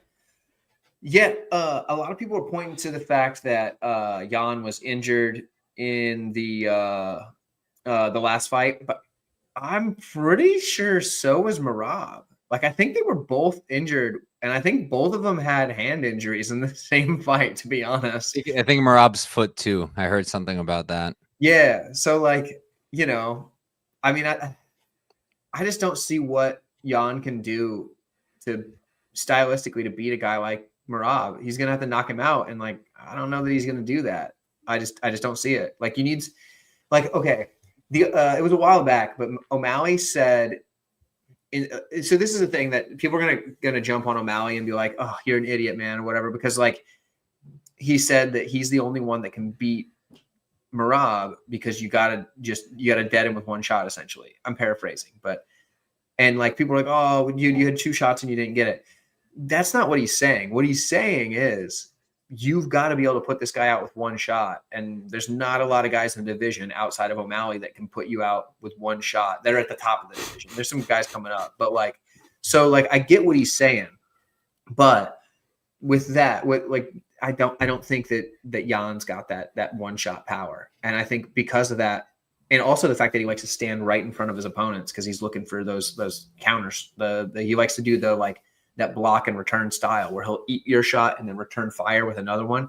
He likes to do that kind of stuff. And I just don't think that works against a guy like Merab. So yeah, I think Merab outworks him. I think he puts it on him. And I think JB can take over from here. Yeah, it's that up and down style. It's a grinding. Mm-hmm. It's just hard to deal with. He gets to that rear waist body lock. He puts you down. Like if I was in Jan's camp, I'd say like, yo, we're just gonna start positional rounds. You're on bottom. Person on top gets the rear waist body lock, and you have to get up because it's not like Merab's the best back taker, right? But he's just gonna mat return you, put you down, mat return you, put you down. And in that first fight, it's not like Jan didn't defend a bunch of takedowns. It's, the injury, I get, a narrative there, but it's hard to believe fighters. I know he was injured, but it's just like, how much can I take that into effect into the fight? And now it's a new fight. The odds are completely different. Like, I'll just keep it short and sweet. I think this is a very tough fight for Petr Yan. I think it's a winnable fight for Petr Yan. I think, I agree with a lot of what Crossover said. The one thing I don't agree with necessarily is that you have to win generally I do agree you have to win the early rounds, but I think Petr Yan could win late rounds here. I think he's got some of the better cardio in MMA. I know he got outpaced in that first fight, but Petr Yan's a 5-round fighter too. Always very been good 5-round fighter. He makes his reads. He's an excellent striker. I do think Merab's hittable. I don't think Merab's the best striker in the world. I definitely think it's improved, like you said. That Corey Sandhagen fight was very, very, very impressive. But let's not act like that fight didn't change when he dropped Corey Sandhagen. And, I thought Corey Sandhagen was defending very well. The fight started to get very interesting, and then, he put it on him, bro. So what happened. I do think Merab's going to win the fight. I think he's probably going to win a decision. But I think this could be a lot closer than the line entails, and 25% on Petr Yan. Like, I think that's not hard to argue in any world here. It's not like Merab's invincible. He looks damn well near it right now, though. So maybe you're getting some value on Petr Yan here. That's it. Heck yeah, dude. Couch, wrap us up with the main, and then we'll give our closing thoughts after that. Yeah, I'm going to agree with a lot of the stuff that JB said. First, I'll touch on the right hand thing because that's a big narrative going into this fight. Because look, I know it's easy to say oh yeah, all fighters say they were injured, and they do that all the time. But first off, you can tell if you watch the fight, right? Like in the first round, he's fine and he's orthodox, right? He's an orthodox stance. After the first round, he switches southpaw for the rest of the fight, and he doesn't use his right hand. He doesn't throw it. So it's pretty clear. There's fighters who are oh, I had this virus or I had this that you can't really tell. You could tell. He switched and he just didn't use that hand. So it did affect him. Now you can also say Merab was always injured. Also injured because he is always injured in every fight. You could say that as well. And he dogged through it because he's an absolute monster. But I will just say there's a very good chance that right hand did have an effect on that performance. And you know what? He didn't quit. We just saw Lucas Almeida with this broken right hand. He couldn't even defend himself, let alone he couldn't even get through the first couple minutes. Petr Yan still fought. He still landed a decent amount of strikes. And when I look at it, I think the style that you need to beat Merab is kind of what Petr Yan has. Elite takedown defense. His takedown defense is just ridiculous. And just really, really elite striking. And his striking is so clean. And what I really like about him is when he's clinched up, the way he exits the clinch, he's always throwing something, always throwing a strike or an elbow over the top. The leg kicks are money. And they were working on Merab too in that first fight before he started to get overwhelmed a little bit. The leg kicks were hurting Merab. I think that would be a good weapon here too. And out of everybody Merab has been taking down, he was one of the ones who had the most success actually stuffing the takedowns. It was 49 attempts, 11 landed, so he whiffed on 38 of them. I think that the line is wide, and I think you can't go wrong with the small play on Yan. And I kind of want to do it, but on the other hand, I also don't want to. I just don't want to root against Merab. He's one of my favorites. I really want him to win. I kind of want them both to win. It's not possible, but I love them both, so this kind of sucks. But I don't want to root against Merab, so I'm not going to take that bet on Yan, but I do think it's a good bet personally. But overall, in terms of a pick for the show, I'm going to pick Merab. The pace is ridiculous, and one of my favorite things about him is he doesn't have to get those takedowns, and most of the time he doesn't intend on even getting them or keeping you there. He uses it like a feint. He'll feint the takedown, and then he'll go upstairs, because even now, I do not believe he's a better striker than Petr Yan. I don't think so. And in their first fight, I definitely don't think he was even close to as good of a technical striker. But he outstruck Petr Yan because of that threat of the takedown. That's what I love about his game. And he's just such a dog. And Merab's the man. So I'm gonna pick Merab. Great fight, but dog or pass if you're gonna bet on it, I think. Yeah, There you I go. love it, bro. It's like Guys. he like overwhelms like his opponent's nervous system. Like George St. Pierre is like something he said, bro, and that's really what he gives you so much to think about, bro. Dude just doesn't stop. Like he doesn't stop. That's what makes his opponent so tired. They have to. It's mentally draining too, not just physically. It's mentally. It's like, fuck, man, I just can't get this guy off of me, and then that makes you more tired. Yep. Fatigue makes cowards of us all. Do we have any worry about him fighting so often this year? Anytime I think you get a champion like that, it's a question. Yeah, I do. Like part of me was I was thinking about this today when I was driving home. Like on one hand, you can say like there's a lot of fighters who fight 4 times, not a lot, but there are plenty of fighters who fight 4 times a year. But usually it's either guys who aren't cutting a lot of weight or guys who are fighting in 2 weight classes, like a Kevin Holland who will go up, then come back down. Those are 3-round fights too, mostly. Yeah. And the other thing is Merab's also cutting weight different than everybody else. Like now we're in a modernized weight cutting where people do it smart and you do it over time and you do it with diet. Merab is doing it like I did in high school for wrestling, like where when you're like a couple of days away, you just stop drinking water. You drink like a tiny little bit. I remember I would pour like in a cup, like this much water, and that's what I got for the day till the weight cut. So I am a little worried about that for Merab. I am, because this isn't like other people fighting 4 times a year. This is like a lot more intense, and the weight cut is a lot crazier. But Merab is also different than a lot. Yeah, I was about to say he's also. I actually like the activity for Merab. Just his style, the way he fights with the cardio. Him being in camp so much and fighting so much, his cardio never has a chance to like 5-round go camps down. It's so crazy though. It's just you wonder how many injuries add up over time. Like kind of saying. So it's interesting, man. Like he's just such an interesting character. Like I have to ask everybody, like, what's your favorite Merab moment? You know, like does anybody have one? Like it's a lot of them. There's the Umar, well, actually it's the Marlon Moraes fight, lake, bro. The Marvin Moraes fight for me was crazy. I mean, yeah, that him diving into the ice was crazy too. Yeah, Marlon too, man. That was a nuts one. I like when he did the little dance with Eileen Perez and he got his jig on with her. Oh yeah, dude, that's my favorite for sure. That was hilarious. I will say though, did you guys see any clips from the press conference today? No, I saw a couple. Jan cooked Merab. He cooked him so bad that Merab just had no response and just stopped. Like he just stopped. Oh, you talking about the hot tub thing? The hot tub, and then he followed it up with saying he's just never seen Merab with a girl. Period. Yeah. And Merab was kind of just like, and just stopped talking. It was so crazy. That's too funny. Shout out to Nizmi jumping in on the channel memberships. That's what we love to see around these parts. That's always a wonderful thing. So shout out, one of the real ones. We love to see it. We got a couple of them in the chat, so that's always good. A couple of them from different channels. I don't even know which channel that membership is for. I assume mine, but could be any of them. So there we go. But yeah, guys, dude, so many good Merab moments. We've been doing this thing for almost 2.5 hours, so let's wrap it up. Let's go ahead and give everybody where they can find you, what you got going on. Since like half the chat's here for crossover anyway, let's let him start. What do you got going on the rest of this week? What's up with that? Where people can find you? Well, you can find me right here at Crossover MMA, whatever platform you like to use. For the rest of the week, I am doing a main card watch along for UFC 323. Also, early Saturday, I will be doing a college football watch along as well. So if you want to do a little bit of both, it's a 2-stream day for your boy. Come holler at me. Woo, there you go. Let's go. And his link to his YouTube channel is in the description of this video if you're watching on my channel. JB, why don't you tell everybody where they can find you and what you got going on this week? Yeah, I mean, last pay-per-view of the year. I mean, last pay-per-view ever. Hopefully. Very excited.